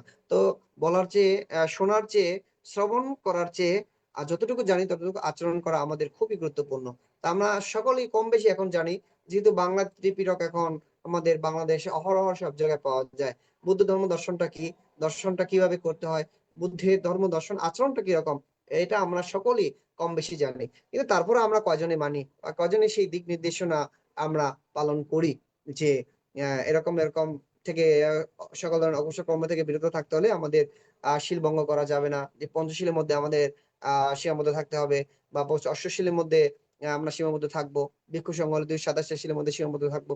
তো এরকম শিল আহ শিলের মধ্যে রক্ষণাবেক্ষণ করে নিজেকে পবিত্রতা রাখা, নিজের জীবনকে পবিত্রতা রাখা, এটা কয়জন করে বা কয়জন করতে পারে সেটা প্রত্যেকে জানার দরকার, বা প্রত্যেকে এটা চেষ্টা করা দরকার যে আমি আমার জন্য। এখন আমরা আমাদের জীবনকে যতটুকু ভালোবাসি, আমাদের পরিবার, আমাদের স্বজন, আত্মীয় স্বজন, ছেলে মেয়ে যতটুকু ভালোবাসি, নিজের জীবনকে যদি সেরূপ ভালোবাসেন, তাহলে পরবর্তী জীবনের জন্য বা পরকালের জীবনের জন্য, পরকালের সুখের জন্য, তো আমাদের প্রত্যেকের এই কুশল কর্ম, অকুশল কর্ম থেকে বিরত থেকে কুশল কর্মে নিয়োজিত থাকা একান্তই প্রয়োজন। তো প্রত্যেকে ধর্ম দর্শন করা দরকার। ধর্ম দর্শন অনুযায়ী নিজের জীবনকে যদি ভালোবাসেন, নিজের জীবনকে পরিপাটি ভাবে সাজান। আপনার গৃহ, আপনার অট্টালিকা, ঘর বাড়ি আপনি টাকা থাকলে সাজাতে পারবেন, কিন্তু সেই ঘর বাড়ি অট্টালিকা কিন্তু পরবর্তী জীবন বা পরকালের জন্য আপনাকে সুখ দিতে পারবে না। আপনি যদি আপনার জীবনকে শীল সমাধি প্রজ্ঞা দিয়ে সুন্দরভাবে সাজিয়ে তুলতে পারেন, সেখানে কি হবে? নির্বাণগামী নির্বাণগামী ফুল ফুটবে। দেবলোক, আহ দেবকুলে, মানবকুলে জন্মগ্রহণ, পরবর্তী সময় জন্মগ্রহণ করলো, সেখানে আপনারা সুখ পাবেন। কিন্তু নিজের জীবনকে যদি ভালো না বাসেন, তাহলে এই ক্ষণিকের জীবনকে ভালোবেসে কি লাভ? ক্ষণিকের জীবনকে যারা ভালোবেসে নিজেকে অনেক জ্ঞানী মনে করে, নিজেকে অনেক আহ যে অট্টালিকা বা অনেক শক্তিশালী মনে করে, অনেক নিজেকে আহ অর্থের মালিক মনে করে, এদেরকে বুদ্ধ ধর্ম দর্শনে এক ধরনের পাগল বলা হয়েছে। সোজা বাংলা যদি বলি, পাগল বলা হয়েছে। যারা এরকম চিন্তা করে যে এক জীবনে সুখ খেয়ে দেয়ে আনন্দ করে চলে যায়, পরবর্তীতে যা হয় হোক, এদেরকে পাগল বলা হয়েছে। তো সাধারণ প্রাণ উপাসক উপাসিকা, আমরা পৃথিবীতে সবাই পাগল কোনো না কোনো কারণে। কেউ টাকার পাগল, কেউ সম্পত্তির পাগল, কেউ সম্পর্কের পাগল, কেউ আবার যে তার সম্মান বা আত্মসম্মানে পাওয়ার পাগল। আহ এইভাবে আমরা প্রত্যেকে কিন্তু পাগল রয়েছি। কিন্তু এই পাগল থেকে আমাদের বেরিয়ে আসতে হবে, সঠিক ধর্ম দর্শন করতে হবে। নিজেকে পাগল না হয়ে সঠিক ধর্ম দর্শন অনুযায়ী নিজের জীবনকে গঠন করতে হবে। শীল সমাধি প্রজ্ঞার মাধ্যমে নিজের জীবনকে নিজেই গঠন করে নিতে হবে। এ না হলে পরবর্তী জীবন বা পরকালে সুখ শান্তি কখনোই আসবে না, এবং ইহকাল বর্তমান সময়ে আমরা সুখ শান্তি পাবো না। যে ব্যক্তি প্রাণী হত্যা করে এবং সে কখনো দীর্ঘায়ু হতে পারে না। যে ব্যক্তি ব্যভিচার করে সে কখনো চিন্তা করতে পারে না যে আমি অন্য কারো কাছে ব্যভিচার বা অন্যায় ভাবে যে আমি তার কাছে আক্রমণ হব না, বা তা কখনো আমি অন্যায় ভাবে আমার ধন সম্পদ বা টাকা পয়সা হারাবো না, অন্যায় ভাবে আমাকে কেউ আঘাত করবে না, এটা চিন্তা করা যায় না। যে ব্যক্তি ব্যভিচার করে তার সাথে কেউ না কেউ ব্যভিচার করবে। যে ব্যক্তি প্রাণী হত্যা করে কেউ না কেউ তার প্রাণ নাশ করবে। আবার যে ব্যক্তি চুরি করে সেই ব্যক্তিরও ধন সম্পদ কেউ না কেউ কখনো কোনো কারণে লুটেপুটে খাবে। তো অনেক সময় বুদ্ধ ধর্ম দর্শন অনুযায়ী যদি অনেক সময় আমি চিন্তা করি, এখনকার সময় এসে যে টাকা পয়সা, ধন সম্পদ, জায়গা জমি নিয়ে যে মামলা হামলা চলতেছে বর্তমান সময়ে, অনেক সময় আমি চিন্তা করি হয়তো কোনো এক সময় আমরা এই অকুশল কর্ম করেছি, অন্যের ধন সম্পদ লুটপুট করে খেয়েছি, বা কোনো কারণে তখন শক্তি ছিল, এখন হয়তো সেই শক্তি সেই ফলগুলো আমরা ভোগ করতেছি, যে আমাদের ধন সম্পদ নানা রকমের এভাবে লুটিপুটি নিচ্ছে, বা নানা রকমের তারা নিয়ে যাচ্ছে সিস্টেম করে। তো এগুলা মামলা হামলা করতেছি, এখন চলতেছে, হয়রানি হইতেছি। তো এগুলো ধর্ম দর্শন অনুযায়ী যদি দেখি, কোনো না কোনো এক সময় হয়তো যারা এই বিপদে পড়েছে, বা আমি এই বিপদে যদি পড়ে থাকি, তাহলে মনে কোনো এক সময় হয়তো আমরা এরকম কাজ অকুশল কর্ম করেছি বিধায় আজকে এই পরিস্থিতিতে পড়তে হয়েছে বা হচ্ছে। এটা আমাদের বিশ্বাস না করার কোনো কিছু নাই ধর্ম দর্শন অনুযায়ী যদি দেখি। তো সাধারণ প্রাণ উপাসক উপাসিকা, কর্ম ব্যতীত তো আমরা 1 মিনিট 1 সেকেন্ডের জন্য থাকতে পারি না। আমরা হাত পা গুছিয়ে থাকলেও আমাদের চিত্ত কিন্তু সর্বদাই প্রতি সেকেন্ডে সেকেন্ডে কর্ম করে যাচ্ছে। চোখ বুজে থাকবেন, কানে আহ কানে তুলা দিয়ে রাখবেন, হাত পা বেঁধে রাখবেন, তারপরও কর্ম কিন্তু থেমে থাকে না। চিত্ত কর্ম, যে চিত্তের মাঝে আমরা সবসময় চিন্তা করি, ভাবি কোনটা ভালো কোনটা মন্দ। অনেক সময় তো ঘুমিয়ে ঘুমিয়ে স্বপ্ন দেখি, তো স্বপ্ন তো নয়, সেটা আমাদের চিত্তের মধ্যে চিত্তে কাজ করতেছে। তো আমরা প্রতিটা সেকেন্ড, প্রতিটা মিনিট আমরা কিন্তু কর্মহীন থাকি না, সবসময় কর্ম করি। তো এই চিত্তকে আমাদের নিয়ন্ত্রণ করতে হলে কি করতে হবে? আমাদের ভাবনা করতে হবে। ভাবনা করতে হলে আমাদের কি করতে হবে? সবসময় তো যে আমরা ১০ মিনিট ভাবনা বসি। সেই ভাবনায় বসলে আমরা শ্বাস-নিঃশ্বাসের উপর আমরা নিজেদেরকে আ নিজের চিত্তকে স্থির রাখার চেষ্টা করি। যেমন ১০ মিনিটের মধ্যে কতবার আমরা নিঃশ্বাস নিলাম, কতবার নিঃশ্বাস বের করলাম, ভিতরে গেল, বের হলো। সেটাই আমরা ১০ মিনিটের জন্য আমাদের চিত্তকে মনটাকে স্থির রাখতে পারি না। কখনো বসে চক্ষু বুজে বসে আছি। সারাদিনই বিভিন্ন কাজ করছি। সেই কাজের আ ধারে মন চলে গেছে। আবার বসে আছি, সেই প্রিয়জনের কাছে মন চলে গেছে। বসে থাকতে ছেলে-মেয়ের কথা চিন্তা করি। বসে থাকতে কালকে কি করব সেটা চিন্তা করি। তো এটা আমাদের কর্ম। এটা আমাদের চিত্ত এভাবেই কাজ করে। তো এখান থেকে আমাদের বেরিয়ে আসতে হলে আ সময় সময়ের সাথে তাল মিলিয়ে আমাদের কাজ করতে হবে। অর্থাৎ আমি প্রথম যখন বসবো ১ মিনিট বসবো, চিত্তকে নিয়ন্ত্রণ করার চেষ্টা করব। ১ মিনিট যেন আমি আমরা শ্বাস নিচ্ছি বা শ্বাস বের হচ্ছে বা আ আবার নিচে এটার উপর নির্ভর রাখতে পারি। তো এভাবে ১ minute, ২ minute, ৩ minute, ৪ minute, ৫ minute, ১০ minute করে বাড়িয়ে নিতে হবে। এরপরে কি করতে হবে? বুদ্ধের আসনের সামনে বসলে বা আপনি যে রুমে বসেন, সেই রুমের বাইরে যেন আমাদের চিত্তটা বের হয়ে না যায়। সেই চিত্রটাকে রুমের মধ্যে আটকিয়ে রাখবেন। আবার বেরিয়ে যাবে, আবার সজাগ চিত্তে আবার নিয়ে আসবেন। এভাবে করতে একটা মোমবাতি বা একটা আগরবাতির উপরেও আপনার চিত্তকে নিয়ন্ত্রণ করে রাখতে পারবেন। যখন আপনি বসে থাকবেন চারপাশে যদি প্রলয় হয়ে যায় তারপরেও সেদিকে আপনার কি থাকবে না? চিত্তে বা আপনার খেয়াল থাকবে না। সাধারণ প্রাণ বসে এটার উদাহরণ হচ্ছে এটা। আমরা অনেক সময় কাছাকাছি বসে আছি তারপরও পাশের একজন ডাকলে আমরা শুনতে পাই না। শুনতে না পাওয়ার একটাই কারণ, আমরা তার প্রতি যে ডাকলো তার প্রতি আমরা লক্ষ্য করি না বা তিনি যে ডাকলেন তার প্রতি আমরা কি করি না? খেয়াল করি নাই বা তার লক্ষ্য করি নাই বা আমার চিত্ত তার প্রতি কি আকর্ষণ হয় নাই বিধায় আমি শুনতে পাইনি। আবার অনেক সময় অনেক দূর থেকে শব্দ শোনা যায় না। কিন্তু আ কি তার মুখে বা হাতের অঙ্গ যে নাড়াচাড়া দেখে আমরা বলে দিতে পারি তিনি আমাকে এটা বলে দিতে চেয়েছে বা তিনি আমাকে এটা মেসেজ দিতে চাইছে বা এটা আমাকে বলতে চাচ্ছে। তো এটা কারণ তার প্রতি আমার আকর্ষণ আছে, আমার চিত্ত তার প্রতি সজাগ আছে। তাকে আমি দেখতে পাই, শব্দ শুনতে না পারলেও তাকে আমি দেখতে পাই। তার অঙ্গ-প্রত্যঙ্গ যে নাড়াচাড়ার মাধ্যমে আমার চিত্তে আমি বুঝে নিয়েছি যে তিনি আমাকে এটা বলতে চেয়েছে বা আমার কাছে এটা চেয়েছে। তো এই চিত্তের মাধ্যমে কিন্তু সবকিছু হচ্ছে। এই চিত্তই আমাদেরকে পরিচালনা করছে বা এই চিত্রের মাধ্যমে সবকিছু হচ্ছে। আর সারা বিশ্বকে আমরা এই আমাদের শ্রবণ শক্তি, আ তারপরে আমাদের যে চোখ, কান, নাক এই অঙ্গ-প্রত্যঙ্গের মধ্যে আমরা আমাদের যে মুখের ভাষা যেটাকে বলে আ মুখের ভাষা দিয়ে কিন্তু সারা বিশ্বে আমরা একে অপরের সাথে পরিচিত হই। একে অপরের সাথে আমরা কি ভালো-মন্দ শেয়ার করি। একে অপরের সাথে আ আমরা ওঠা-বসা করি। কিন্তু আমাদের এই শ্রবণের মাধ্যমে বা কথার মাধ্যমেই কিন্তু আমরা করি। তো যার কারণে আমাদের মুখের ভাষা বা কথা বলার স্টাইল বা সবসময় সুমধুর হওয়া দরকার। যে সবসময় আমরা আমাদের মুখের ভাষাটাকে যখন যেভাবে বলি না কেন সেই ভাষার যেন কর্কট ভাষা না হয় বা সুমিষ্টি ভাষা আমরা কথা বলতে পারি।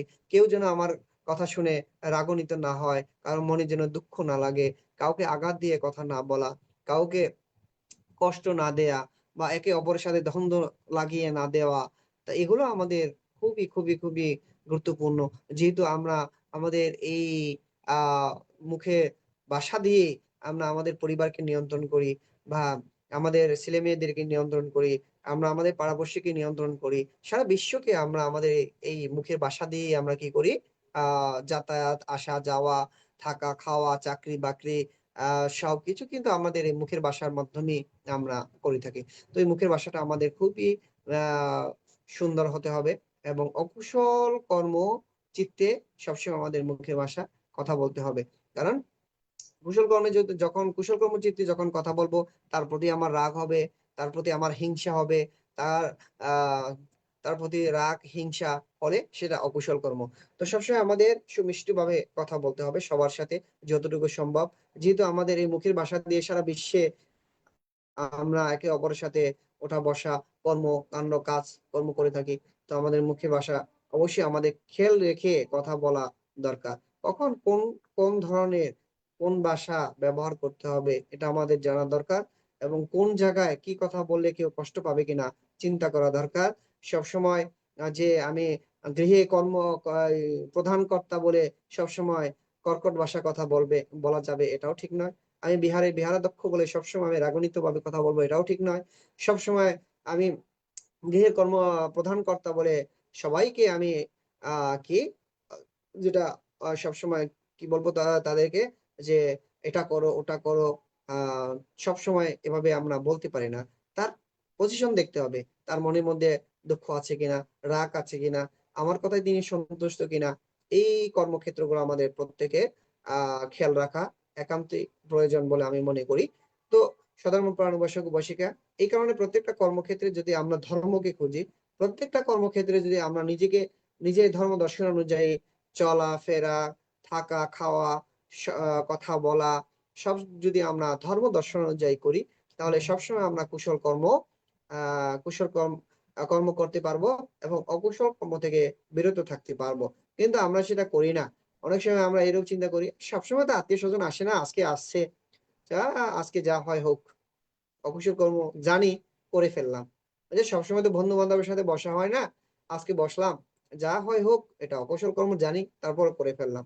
সব সময় তো আর এটা করা হয় না, আজকে করে ফেললাম। তো এই চিত্তগুলো থেকে যেন আমরা বেরিয়ে আসতে পারি, সর্বদা যেন আমরা সজাগ থাকি, সর্বদা যেন নিজের চিত্তকে আমরা সজাগ রাখতে পারি, সর্বদাই যেন আমরা ধর্ম দর্শনকে সঙ্গে নিয়ে নিজের জীবনকে গঠন করতে পারি। ধর্ম দর্শন অনুযায়ী নিজের জীবনকে গঠন করার জন্য আপনার আমার প্রত্যেকেরই এটা কর্তব্য। কেউ আপনাকে আপনার জীবন গঠন করে দেবে না, বা আপনার জীবনের সুখময়, শান্তিময়, মঙ্গলময়ের জন্য কেউ গঠন করে দিবে না, নিজেকেই গঠন করে নিতে হবে। যে ব্যক্তি সর্বদাই অকুশল কর্ম থেকে বেরিয়ে কুশল কর্মে নিয়োজিত থাকে, সেই ব্যক্তি বৌদ্ধ ধর্ম দর্শন অনুযায়ী সর্বদাই তিনি শান্ত থাকেন, সর্বদাই তিনি ভালো থাকেন, সর্বদাই তিনি মঙ্গলময় অধিকারী হন, সর্বদাই তিনি দীর্ঘায়ু হন। কারণ তার মধ্যে রাগ চিত্ত থাকে না, দেশ চিত্ত থাকে না, মোহ চিত্ত থাকে না, বিধায় তিনি সবসময় শান্ত থাকে। আর একটা মানুষ যখন এগুলো না থাকে, শান্ত থাকে, তখন তার মধ্যে কি হয়, তার শরীর ভালো থাকে, তার চিত্ত ভালো থাকে, মন ভালো থাকে। তাহলে সবকিছু যদি ভালো থাকে, সেই ব্যক্তি তো সুখী, সেই ব্যক্তি তো ভালো, সবসময় তার রোগ নিরাময় হয়। অনেক সময় মানুষের কিন্তু টেনশনের কারণে রোগ হয়, অনেক সময় মানুষের কিন্তু লোভের কারণে রোগ হয়, অনেক সময় মানুষের যেমন চেঁচামেচি, যে বেশি জোরে কথা বলার কারণে রোগ হয়। আহ এইরকম আমাদের অঙ্গ প্রত্যঙ্গ যে যতটুকু টেম্পার বা যতটুকু আমরা ক্ষমতা দেখাতে পারি, তার চেয়ে যখন দেখাতে যায়, তখন কিন্তু আমাদের সমস্যা হয়। এইরূপ আর কি আমাদের শরীর গঠন গুলো।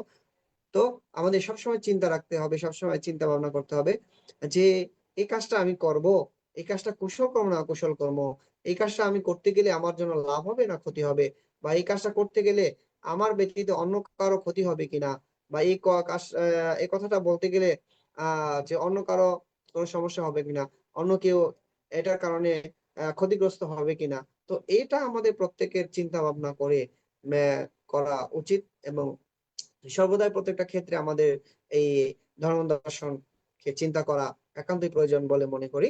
কারণ ধর্ম দর্শন বা ধর্মীয় জীবন যাপন ছাড়া আমাদের তো আর কেউ নেই। আমাদের ধন সম্পদ, অট্টালিকা, টাকা পয়সা, স্বর্ণ গহনা মৃত্যুর পরে কিছুই আমাদের সঙ্গে যাবে না। সঙ্গে যাবে শুধু কুশল কর্ম আর অকুশল কর্ম। আপনার জীবনে আপনি যতটুকু কুশল কর্ম করেছেন, সেই কুশল কর্ম আপনার সঙ্গী হবে। আপনার জীবনে আপনি যতটুকু অকুশল কর্ম করেছেন, সেই অকুশল কর্ম আপনার জীবনের সঙ্গী হবে। যদি অকুশল কর্ম প্রভাবটা বেশি থাকে, অকুশল কর্মের কারণে আপনার আহ যে চার আপায় আমরা বলে থাকি, নিরয় নিরয়ে যেতে পারেন, বা প্রাণী রূপে জন্মগ্রহণ করতে পারেন, বিভিন্ন রূপে জন্মগ্রহণ হতে পারে, সেখানে দুঃখ ভোগ করতে হবে। অর্থাৎ কুশল কর্ম অকুশল কর্ম যারা করে, তারা সবসময় দুঃখ ভোগ করতে হয়, জন্মান্তরে দুঃখ ভোগ করতে হয়, এবং এখনো দুঃখ ভোগ করতে হয়। যেমন একজন চোরের কথাই বলি, একজন চোর চুরি করে বাড়ি থেকে একটা বাড়ি চুরি করলো, চুরি করে তিনি কিছুদিন বা 1 মাস তিনি ভালো খাবার খেলো, কিন্তু তার মনের মধ্যে কিন্তু ভয় থেকে যায়, ভয়টাই দুঃখ। তার মনের মধ্যে কিন্তু কি, যে আমাকে কেউ দেখে ফেললো কিনা, আমাকে সন্দেহ করলো কিনা, আমি যে চুরি করছি কেউ জেনে ফেললো কিনা, এই ভয়টা তার মধ্যে কুরে কুরে খাচ্ছে। তাহলে সে টাকা পয়সা পেলো, সম্পদ পেলো, সেখানে স্বর্ণ গহনা চুরি করে পেলো, কিন্তু তিনি তো সুখী না। তিনি তো ভালো থাকতে পারে না। করলো কি অকুশল কর্ম করার কারণে অকুশল চিত্তটা তাকে খুঁড়ে খুঁড়ে খাচ্ছে প্রতিনিয়ত। আবার মৃত্যুর পরে অকুশল কর্ম যেটা তিনি চুরি করেছেন, ব্যভিচার করেছেন, তার জন্য তাকে অবশ্যই ফল ভোগ করতে হবে। তাহলে ইহকালেও ভালো নাই, পরকালেও ভালো নেই। আর যে ব্যক্তি কুশল কর্ম সর্বদাই করে তিনি বর্তমান সময়ে ভালো থাকে, ভবিষ্যতে তিনি ভালো থাকবেন। কারণ বর্তমান সময়ে তিনি সব সময় লোভ দেশ মোহ ব্যতীত থাকেন এবং অকুশল কর্ম করার চেষ্টা করেন। তো পরবর্তী জীবনেও তিনি এভাবে হবেন। তো যার কারণে আমাদের প্রতিনিয়ত এই অকুশল কর্ম থেকে বেরিয়ে কুশল কর্ম করা প্রয়োজন। ধর্মকে দর্শন করা প্রয়োজন। ধর্মকে শুধু ত্রিপিটকে দর্শন করলে হবে না, ধর্মকে নিজের অন্তরে ধারণ করতে হবে এবং ধর্মকে নিজের দেহ অঙ্গ প্রত্যঙ্গে আচরণ করতে হবে। তাহলে আমরা নিজেকে বলতে পারি আমি বুদ্ধ সম্প্রদায়, আমি বুদ্ধ সম্প্রদায় বলতে পারি, বা আমি বুদ্ধিস্ট বলতে পারি। কিন্তু জন্মগতভাবে যারা বুদ্ধিস্ট, যে আমার বাবা বা আমার বাবার বাবা এরা বৌদ্ধ ধর্ম গ্রহণ করেছে বিদায় আমি নিজেকে অমুক বড়ুয়া তমক বড়ুয়া অমুক মারমা সমক মারমা আমি বুদ্ধিস্ট বলে যতই পরিচয় দেন না কেন, কিন্তু কখনোই বৌদ্ধ ধর্ম দর্শন অনুযায়ী তিনি বুদ্ধিস্ট নয় বা বুদ্ধে আহ সম্প্রদায় নয়। কারণ সরাসরি মহাকালী তথাগত সম্মুখ বুদ্ধদেব বলেছেন, যিনি আমার ধর্ম জেনে সজ্ঞানে জেনে যিনি সঠিক ধর্ম আমার ধর্ম আচরণ করবেন তিনি বুদ্ধ। এখন যদি আচরণ না করে আপনি নিজেকে যদি আমি বুদ্ধিস্ট আমি বৌদ্ধ ধর্ম অনুসারী যতই বলেন না কেন, ওটা হয়তো যে আপনি নিজের জন্য নিজেকে বলতেছেন, কিন্তু কর্মক্ষেত্রে তো আপনার সেই কর্মগুলো নেই বা আচরণ নেই। তো যার কারণে ধর্ম দর্শন করতে হলে শুধু ত্রিপিটক জানলেই দর্শন হয় না, ত্রিপিটক পড়ে অলট পলট করে ফেললেই সেটা ধর্ম দর্শন হয় না। ধর্মকে দর্শন করতে হলে নিজের কায় বাক্য মনে দর্শন করতে হবে। ধর্মকে দর্শন করতে হলে নিজের চিত্তে দর্শন করাতে হবে। ধর্মকে দর্শন করতে হলে নিজের অন্তরে ধর্মকে দর্শন করাতে হবে। এবং আমার দেহের যে অঙ্গ প্রত্যঙ্গ গুলো রয়েছে প্রত্যেকটা অঙ্গ প্রত্যঙ্গে যেন আমি ধর্মকে আচরণ করাতে পারি, তাহলে আমি সঠিক ধর্ম দর্শন করতে পেরেছি, ধর্মকে আমি আচরণ করতে পেরেছি বলে নিজেকে বুদ্ধিস্ট বলা যায় বা বৌদ্ধ সম্প্রদায় বলা যায়। এছাড়া যে ব্যক্তিরা জন্মগতভাবে বুদ্ধ বা কোনো কিছু পাওয়ার কারণে লোভের কারণে নিজেকে বুদ্ধ পরিচয় দেয়, আবার এরা কখনোই বুদ্ধিস্ট হতে পারে না। নিজেকে যদি বুদ্ধিস্ট ভাবে বা বলে তারপরে তারা বুদ্ধিস্ট নয়, ধর্ম দর্শন অনুযায়ী যদি আমরা দেখি।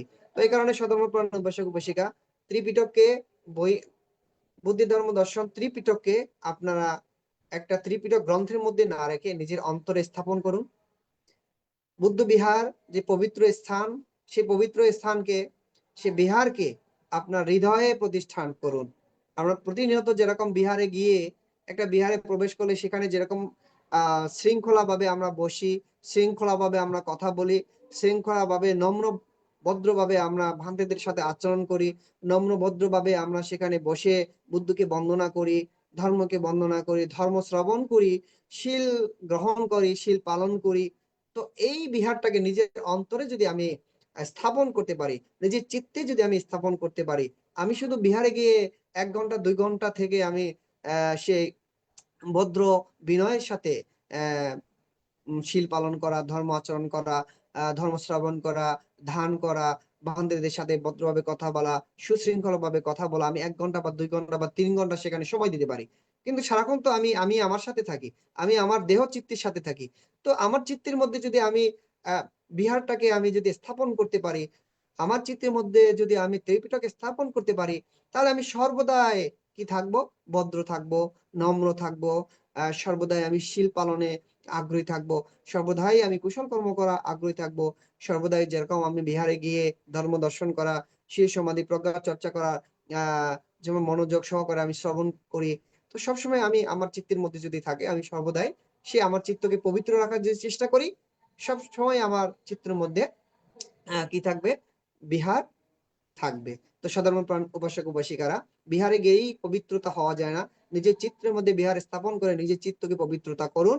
এবং বুদ্ধকে যে বুদ্ধের প্রতিবিম্ব দেখেই বন্দনা করলেই যে সকল ধরনের পাপ মুক্ত হওয়া যায় না, আবার সকল ধরনের কুশল কর্ম করা যায়, এটাও যেমন ঠিক নয়।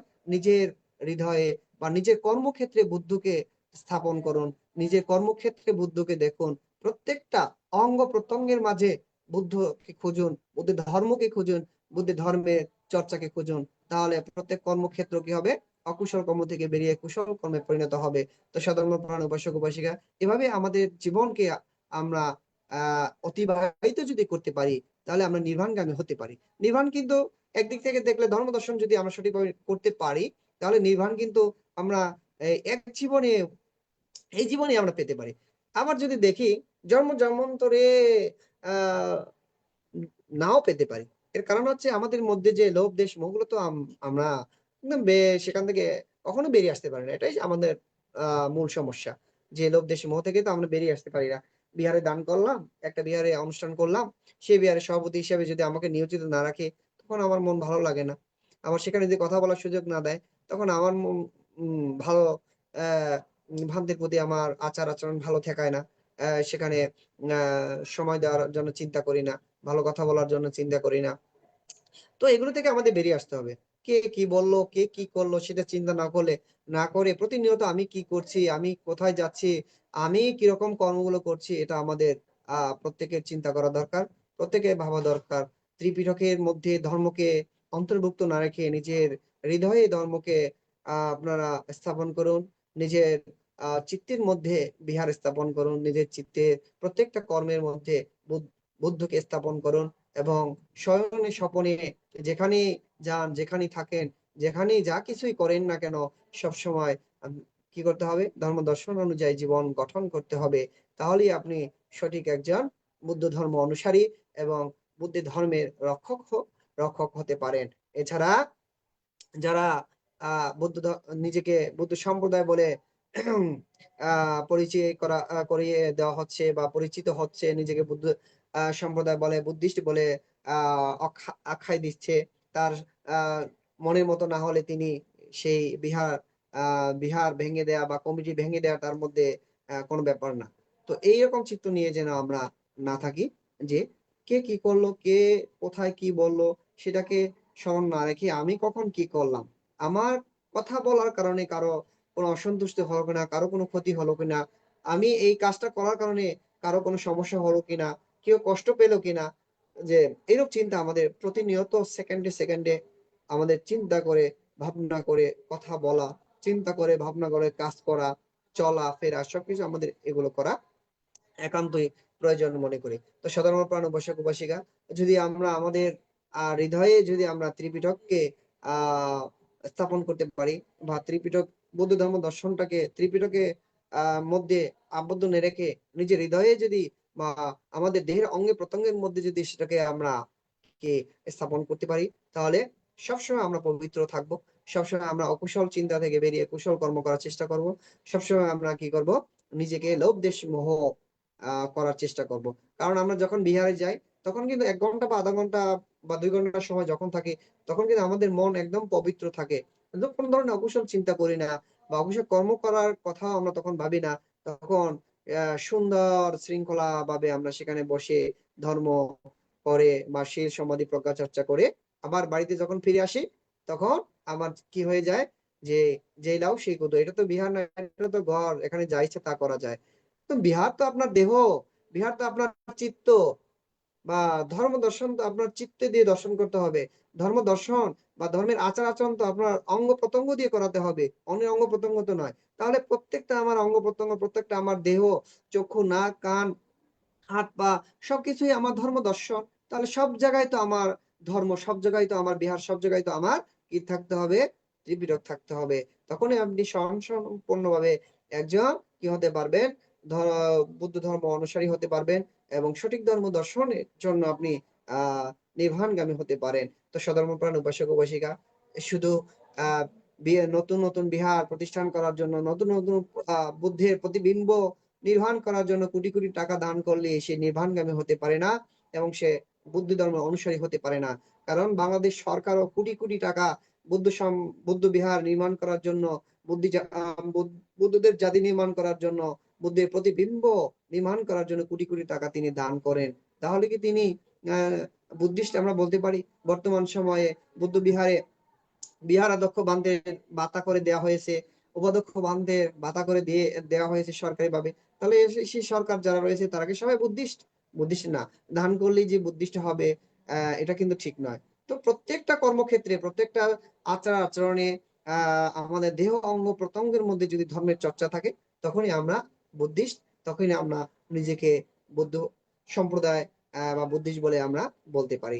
শুধু দান দিয়ে বা একটা বিহার প্রতিষ্ঠান করে এবং যে ত্রিপিটকের প্রথম থেকে শেষ পর্যন্ত মুখস্থ করে বা জেনে কিন্তু একজন বুদ্ধিস্ট হতে পারে না। এভাবে যদি বুদ্ধিস্ট হতে পারতো, তাহলে অনেক যারা দার্শনিক রয়েছে আমাদের থেকেও ভালো তারা ত্রিপিটক সম্পর্কে জানে, আমাদের থেকেও তারা বুদ্ধের ধর্ম দর্শন সম্পর্কে জানে, কিন্তু তারা তো আচরণ করে না। তারা জানে যে বিভিন্ন সম্প্রদায় সম্পর্কে তারা জানে, কিন্তু তারা কি বিভিন্ন সম্প্রদায় হয়ে গেছে? যে সেটা নয়, কারণ তারা জানে, তারা তারা সেটাকে দর্শন করে কিসের জন্য? তাদের জীবনের চর্চা করার জন্য বা সেটা সম্পর্কে জানার জন্য, এবং সেটাকে নিয়ে তারা লিখবে, বই বের করবে, ওইখান থেকে তাদের উপার্জন আসবে, সেটা নিয়ে সেটাকে তারা ব্যবহার করার জন্য।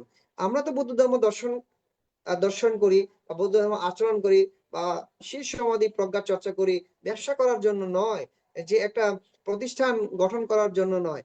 কেন করি? আমরা নিজেকে ভালো রাখার জন্য এবং আমরা কি নির্বাণগামী হওয়ার জন্য আমরা বৌদ্ধ ধর্ম দর্শন করি এবং শীল সমাধি প্রজ্ঞা আমরা চর্চা করি। ব্যবসা করার উদ্দেশ্যে নয়, কোনো কিছু পাওয়ার উদ্দেশ্যে নয়, আমরা নির্বাণগামী হওয়ার জন্য করি। তাহলে আমাদের সেখানে যদি সেই চর্চা বা সেই শিক্ষা পথ যদি সঠিক না হয়, তাহলে আমরা কিভাবে নির্বাণগামী হতে পারবো? সধর্মপ্রাণ উপাসক উপাসিকা, এই কারণে আমাদের প্রত্যেকটা কর্মক্ষেত্রে আমাদের জানা দরকার যে বৌদ্ধ ধর্ম দর্শনে যারা ত্রিপিটক সম্পর্কে যারা ভালো জানে, প্রত্যেকটা বিষয় সেখানে লেখা আছে। কখন যে খাবারের সময় কোন চিত্তে কিরকম চিত্ত আমাদের খাবার আহার গ্রহণ করতে হবে, আবার শোয়ার সময় কোন চিত্তে আমাদের শয়ন কক্ষ গ্রহণ করতে হবে, ধর্ম শ্রবণ করার সময় কোন চিত্তে আমাদের ধর্ম শ্রবণ করতে হবে, শীল গ্রহণ করার সময় কোন চিত্তে শীল গ্রহণ করতে হবে, শীল চর্চা করতে হবে। এগুলো প্রত্যেকটা আমাদের কিন্তু এক এক করে আমাদের ত্রিপিটক ধর্ম দর্শনে এটা উল্লেখ করা রয়েছে। সেগুলো আমাদের জানতে হবে, বুঝতে হবে এবং সেগুলো আমাদের আচরণ করতে হবে। তো সধর্মপ্রাণ উপাসক উপাসিকা, এগুলো না জেনে শুধু আমরা জানি ভান্তিরা বললে, মাদ্রা যখন সবকিছু শেষের দিকে নিয়ে যায়, তখন ভান্তিরা একটু মানে শব্দটা কি বলবো ওটাকে একটু উচ্চারণ করে বা শব্দটা একটু বড় করে যখন বলে যে আমরা আমাদের বাসায় সামান দিয়ে আমি বা তি এরকম শব্দগুলো যখন বেরি, তখন আমরা আর কিছু না বুঝলেও সাধু সাধু সাধু দিতে পারি। কিন্তু সাধু সাধু দিলাম, কেন দিলাম, কিসের জন্য দিলাম, এটা তো আমাদের জানতে হবে। সাধু দেওয়াতে আমরা সবাই আছি একদম। যাই হোক, সারাদিনে ভান্তি ধর্ম দেশনা দিল, ধর্ম দেশনার মধ্য থেকে কোনো কিছু আমি জানতে বা বুঝতে না পারলেও শেষের সময় আমি সাধুবাদ দিতে পারি, এবং যা কিছু যে কিছু করে, যা কিছু করে দেখছি করতেছে, শেষে আমরা সাধুবাদ দিতে আমরা সবাই কি একদম পটু। এইটুকু আমরা করতে পারি, কিন্তু সে কাজটা কি করলাম, কেন করা হলো, কিভাবে করলে সেটা সুন্দর হতো, এটা করার কারণ কি, বুদ্ধকে কেন আমরা বন্দনা করব, ধর্মকে কেন আমরা বন্দনা করব, সংঘকে কেন আমরা বন্দনা করব, তাদেরকে বন্দনা করলে কি হবে এটা তো আমাদের জানতে হবে। তো আমাদের ছেলে মেয়েরা অনেকেই এটা জানে না। অনেক সময় একটা ইন্টারভিউতে দেখছিলাম যে আপনাদের ভগবান কি বুদ্ধ? বলতেছে হ্যাঁ আমাদের ভগবান বুদ্ধ। বুদ্ধকে আপনাদের সৃষ্টি করছে? হ্যাঁ বুদ্ধ আমাদের সৃষ্টি করছে। তাহলে বুদ্ধ এখন কোথায় আছে? বুদ্ধ এখন নির্বাণে আছে। নির্বাণটা কি? নির্বাণ কোথায়? নির্বাণ ওই আপনাদের যেমন সৃষ্টিকর্তা উপরে আছে, আমাদের বুদ্ধ উপরে আছে। তো এরকম অনেক ইন্টারভিউ বা এরকম অনেক আমরা খবর পত্রিকায় বা অনেক সময় অনলাইনে আমরা দেখি, কিন্তু আসলে তো ধর্ম দর্শনটা কিভাবে তারা পায় নাই বিধায় তো তিনি বলতে পারে নাই যে আমাদের মহাকাল তথাগত মোক্ষ বুদ্ধ আমাদের সৃষ্টিকর্তা নয়, আমাদের সৃষ্টিকর্তা আমি নিজে বা আমার চিত্ত, আমার চিত্তে চাওয়া পাওয়া, আমার চিত্তের যে কর্ম বীজ বা কর্মফল হিসেবে আমরা বিভিন্ন রূপে জন্মগ্রহণ করি, এই কথাটুকু বলার তার সাধ্য থাকে না বা তার বলার মতো ক্যাপাসিটি থাকে না। তাহলে সে কিভাবে বুদ্ধিষ্ট হলো? বুদ্ধকে কি বানিয়ে ফেললো? যে সৃষ্টিকর্তা বানিয়ে ফেললো বুদ্ধকে।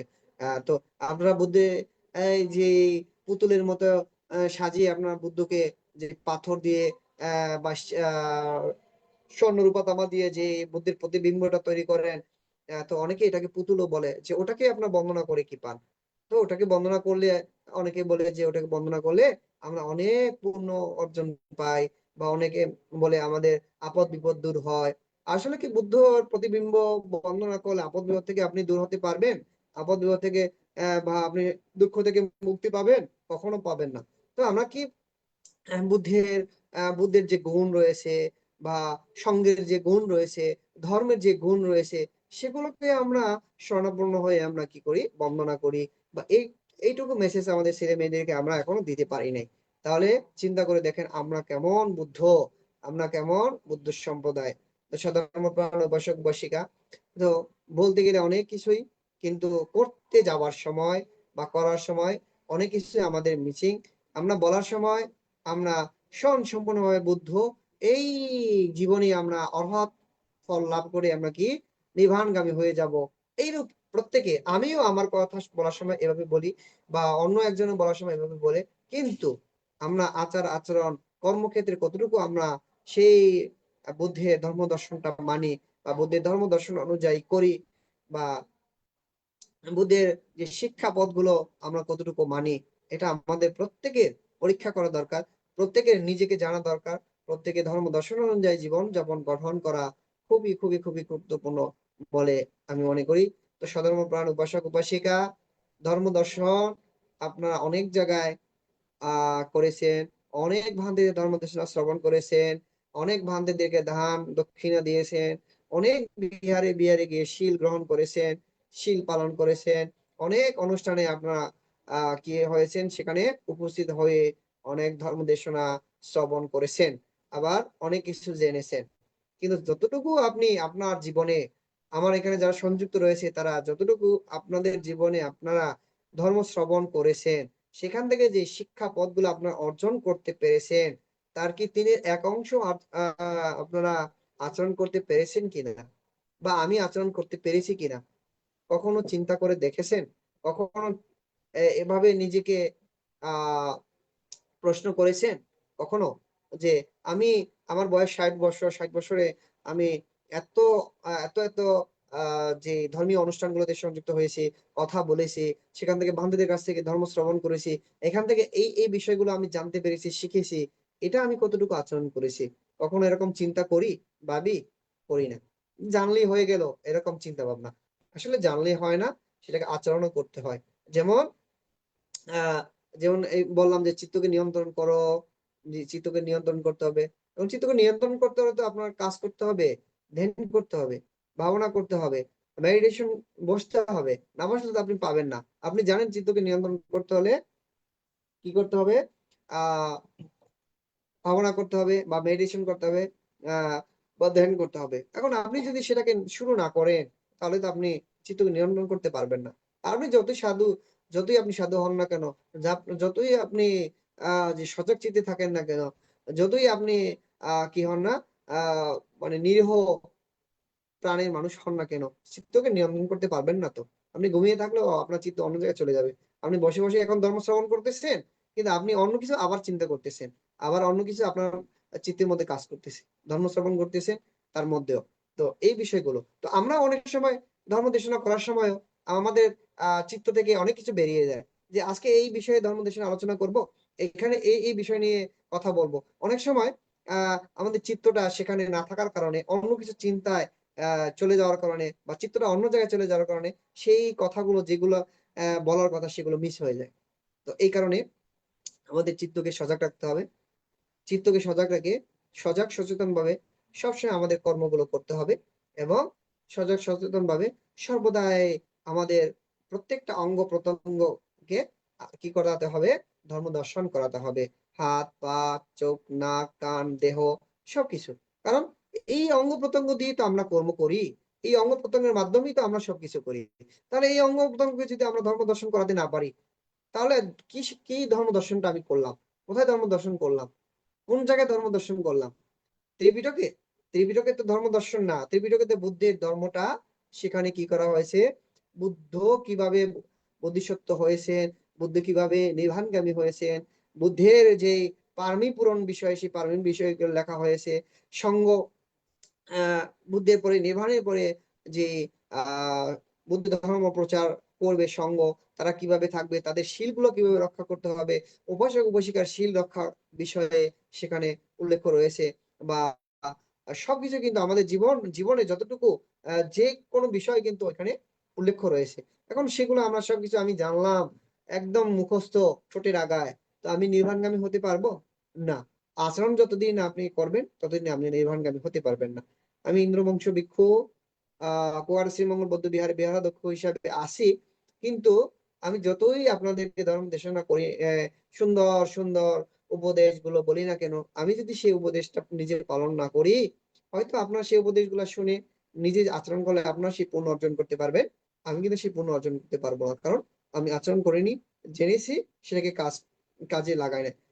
যেমন আমি জানি যে যে শাকসবজি খেলে আমার পুষ্টি হবে, কিন্তু আমি শাকসবজি খাই না, মাংস ছাড়া এক বেলাও খাই না, তাহলে পুষ্টি হবে কিভাবে? আমি জানি আমার তৃষ্ণা পেয়েছে, কিন্তু আমার সামনে পানি রয়েছে, আমি যে পানি পান না করি, আমার তৃষ্ণা মিটবে? কখনো মিটবে না।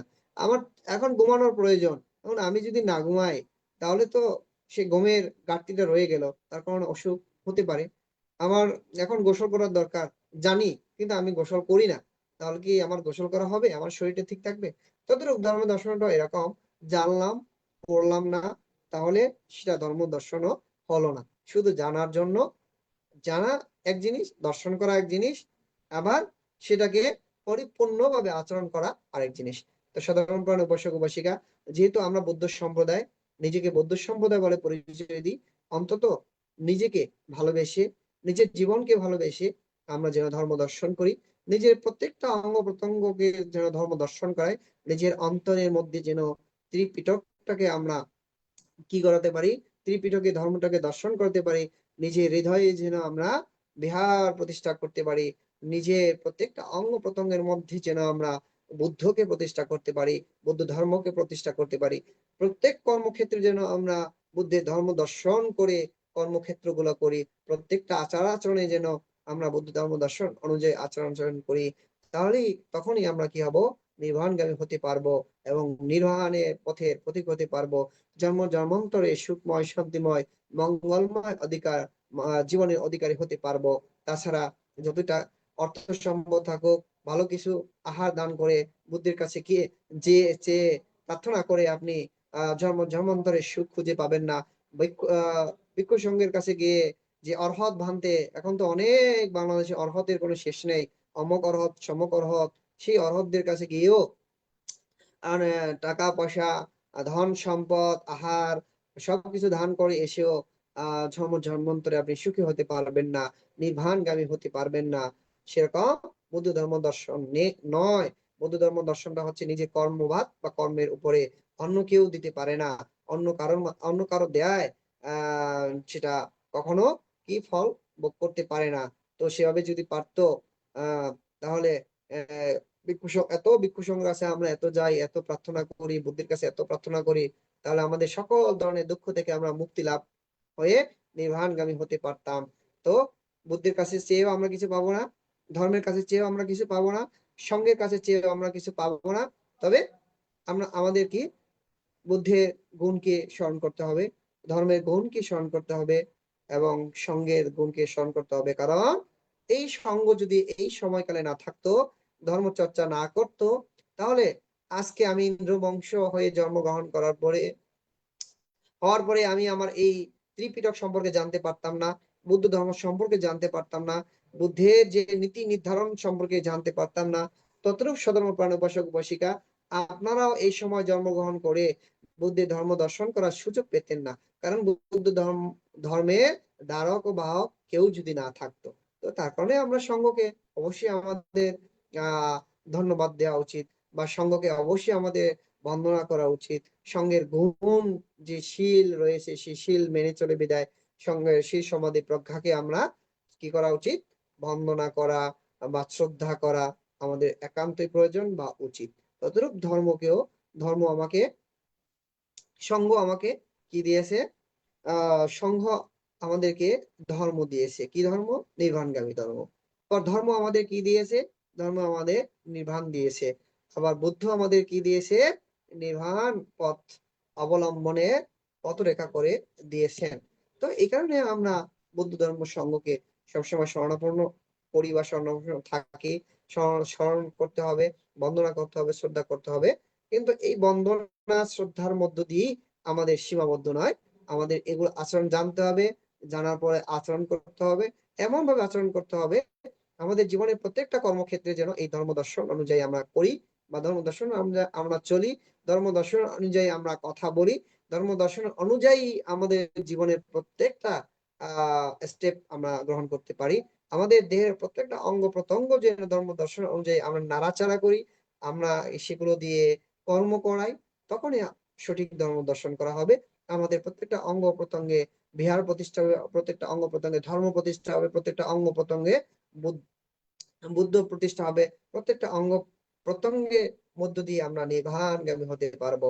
তো সধর্মপ্রাণ উপাসক উপাসিকা 10টা বাজে, আর বেশি আলোচনা করব না।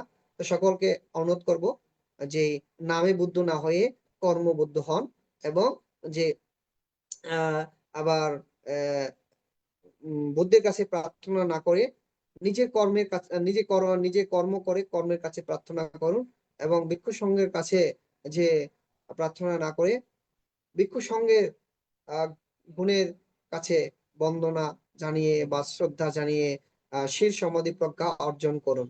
অর্থাৎ ভিক্ষু সংঘের কাছে প্রার্থনা না করে ভিক্ষু সংঘের কাছে ধর্ম আর কি শির সমাধি প্রজ্ঞা অর্জন করুন, এবং সেই শির সমাধি প্রজ্ঞা নিজে গ্রহণ করে আচরণ করুন।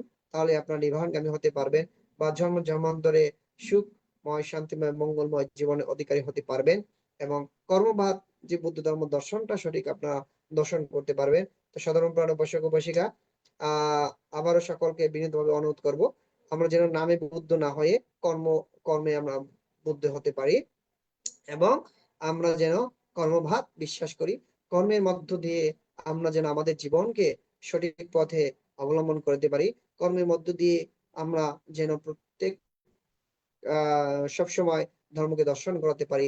তাহলে আমরা সঠিক ধর্ম দর্শন করতে পারবো এবং সঠিক পথ অবলম্বন করতে পারবো, নির্বাণগামী হতে পারবো, জন্ম জন্মান্তরে সুখময় শান্তিময় মঙ্গলময় জীবনের অধিকারী হতে পারবো। এই প্রত্যাশা ব্যক্ত রেখে সকল সধর্ম প্রাণ উপাসক উপাসিকাদের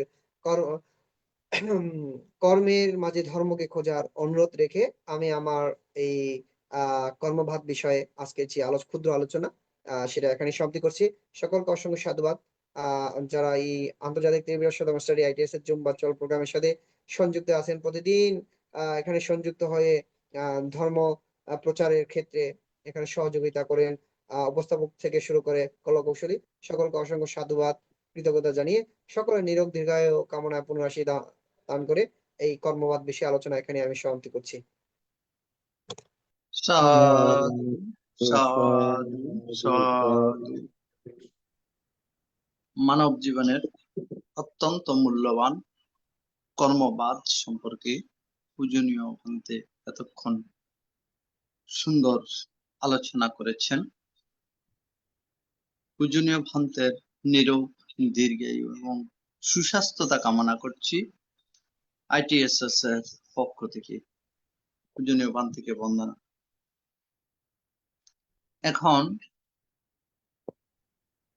পূর্ণ উৎসর্গ আমাদের পরলোকগত জ্ঞাতিগণের সদ্গতি কামনা করে, এবং যারা রোগের দুর্ঘটনা বিভিন্নভাবে কষ্ট পাচ্ছেন তাদের সুস্থতা কামনা করে এখন পূর্ণ উৎসর্গ করছেন কলকাতা থেকে ধীমান বড়ুয়া মহাদয় দাদা। চলুন আমরা সকলে বিশ্ববাসীর উদ্দেশ্যে বিশ্ববাসীর মঙ্গল কামনার্থে তথা বুদ্ধির অমৃতময় সত্য বচন সদ্ধম আলোচনা, এই সত্য বচনের প্রভাবে বিশ্ববাসীর মঙ্গল হোক এবং আইটিএসএস এর শ্রীবৃদ্ধি হোক এবং জগতের সকল প্রাণী সুখী হোক, সেই সুবাদে আমরা চলুন সকল পুণ্যদান বিতরণ করি। ইদাঙ্গ ইয়াতিনাং হতু সুখিতা হন্তু ইয়াতায় পুণ্যমে উদাকা নাং পাওয়াতাতি এবমেবাইতো নাং পেতানাং পাকাপতি ইয়াথা পারিবাহা পারিপুরন্তি সাগরা এবমেবাইতো দিনাং পেতানাং পাকাপতি এত্তাবতা চা আম্মেহি সাম্পদাং পুণ্য সাম্পদাং সাব্বে দেবা সাব্বে সত্তা সাব্বে ভূতা অনুমোদন্তু সাব্বা সম্পত্তি সিদ্ধিয়া আকাশাট্টা চ ব্রহ্মাট্টা দেবানাগা মহেদ্দিকা পুণ্যং তাং অনুমোদিত্বা চিরাং রাক্ষন্তু শাসনং চিরাং রাক্ষন্তু দেশনং চিরাং রাক্ষন্তু মাং পরম ইমেনা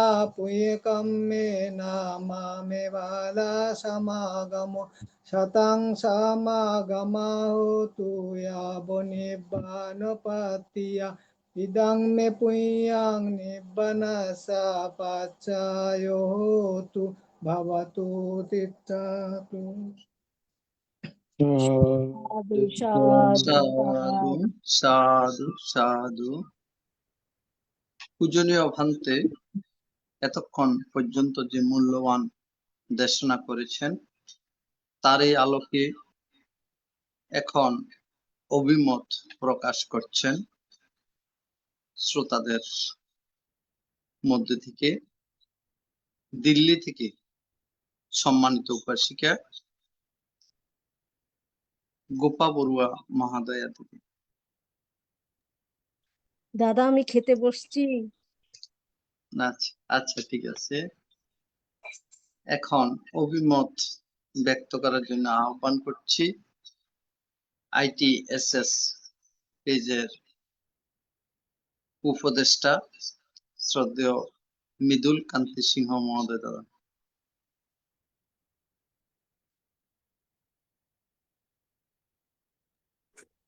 নমো তস্য ভগবতু অরহতু সম্মা সম্বুদ্ধস্য। পূজ্য মহাকারণিক তথাগত সম্বুদ্ধ চরণ বন্দনা শ্রদ্ধা পূজ্য জ্ঞাপন করছি। আশীর্বাদক ভান্তে আজকে এই আলোচনা অনুষ্ঠানের ITSS এর প্রধান উপদেষ্টা জুনিয়র দেশক ভান্তে চরণ বন্দনা পূজা জ্ঞাপন করছি, অভিনন্দন কৃতজ্ঞতা জ্ঞাপন করছি। যে সকল সধর্ম অনুরাগী সধর্মজনিত কুশল কর্মে নিজেরাই সধর্মে আলোকিত হচ্ছেন এবং অন্যকে আলোকিত করা উদ্বুদ্ধ করতেছেন, প্রত্যেককে ITSS এর পক্ষ থেকে শ্রদ্ধা মৈত্রী শুভেচ্ছা অভিনন্দন জ্ঞাপন করছি। যে সকল মানব জীবন দুর্লভ দর্শনকারী ত্রৈমাসিক বসবাস দিবসের মধ্যে নিজেরাই ধর্মীয় চেতনা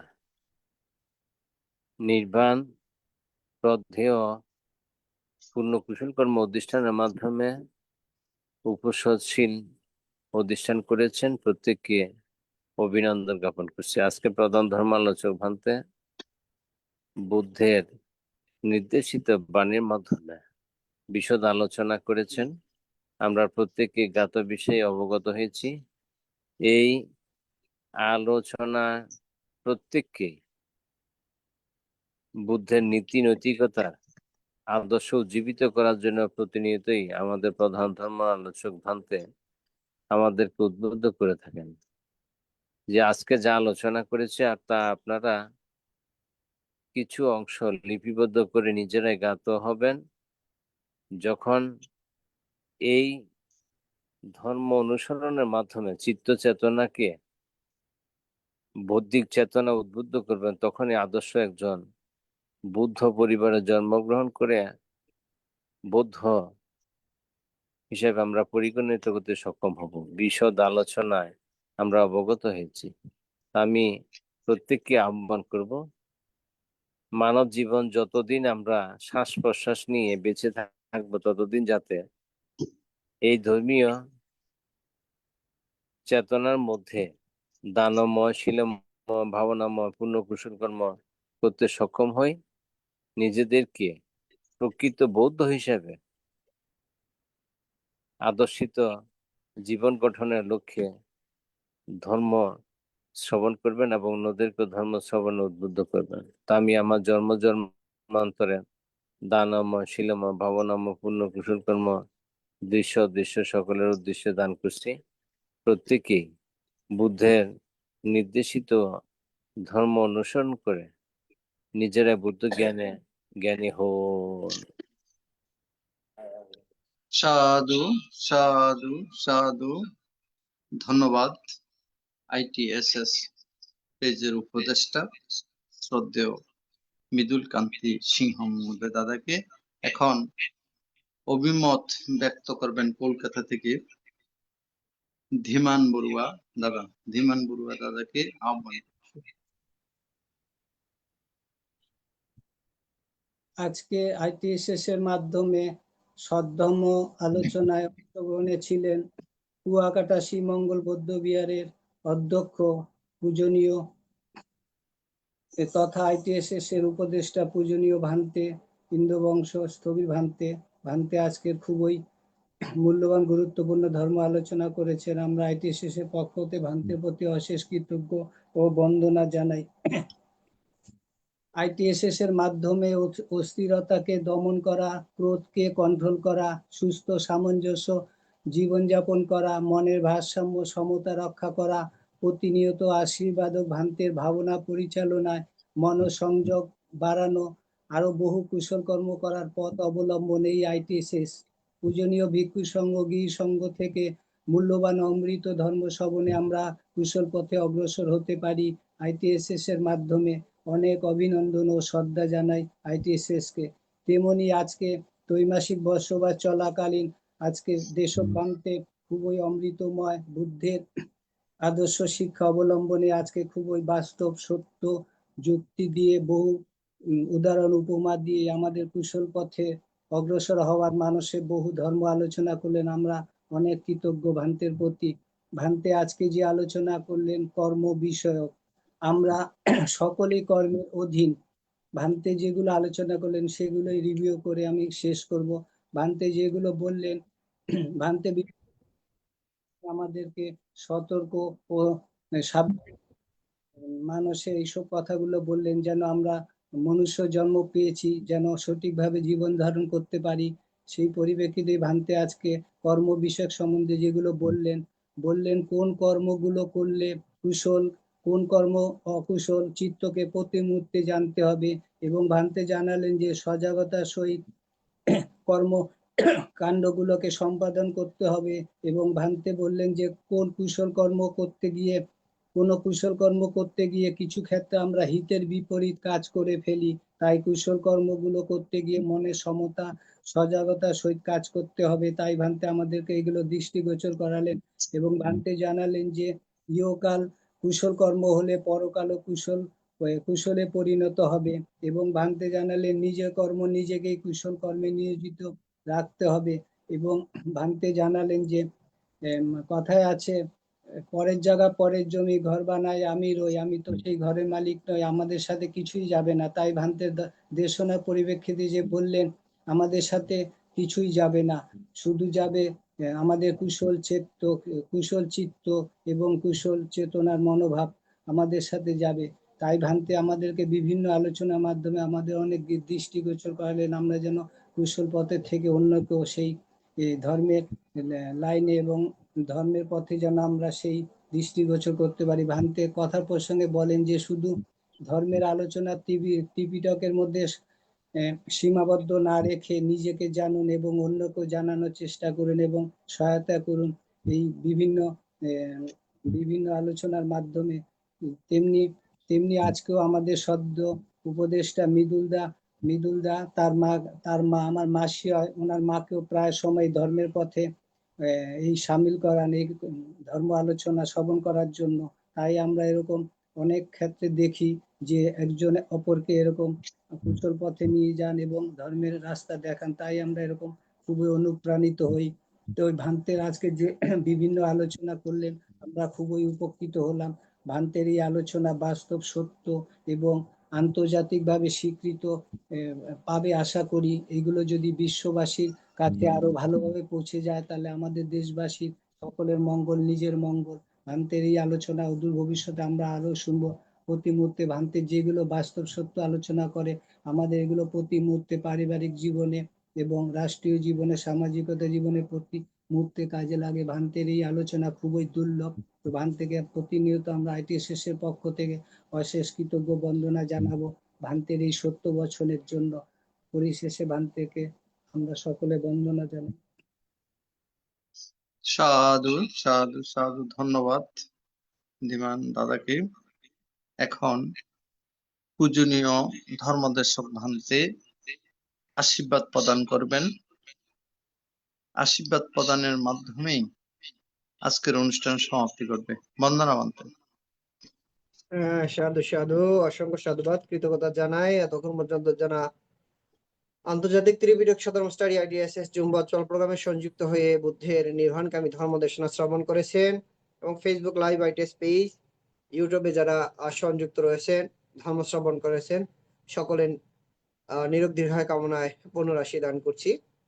আসলে যারা প্রতিনিয়ত এখানে সংযুক্ত থাকেন, প্রতিনিয়ত বিভিন্ন শ্রদ্ধা ভিক্ষুর সঙ্গে ধর্মদেশনা শ্রবণ করার সুযোগ পান, এবং এখানে 10 মিনিট ভাবনা করার সুযোগ থাকে, শীল চর্চা করার সুযোগ থাকে, এবং প্রতিনিয়ত যে বিষয়গুলো নিয়ে ভান্তের আলোচনা করেন, সেখান থেকে কোনো না কোনো নতুন নতুন শব্দ, নতুন নতুন বিষয় আমরা জানতে পারি, এবং সেগুলোকে যদি আমরা প্রতিনিয়ত নিজেরা সজ্ঞানে জেনে আচরণ করতে পারি, তো তাহলে আমরা আস্তে আস্তে সকলে স্বধর্মে আলোয় আলোকিত হতে পারবো।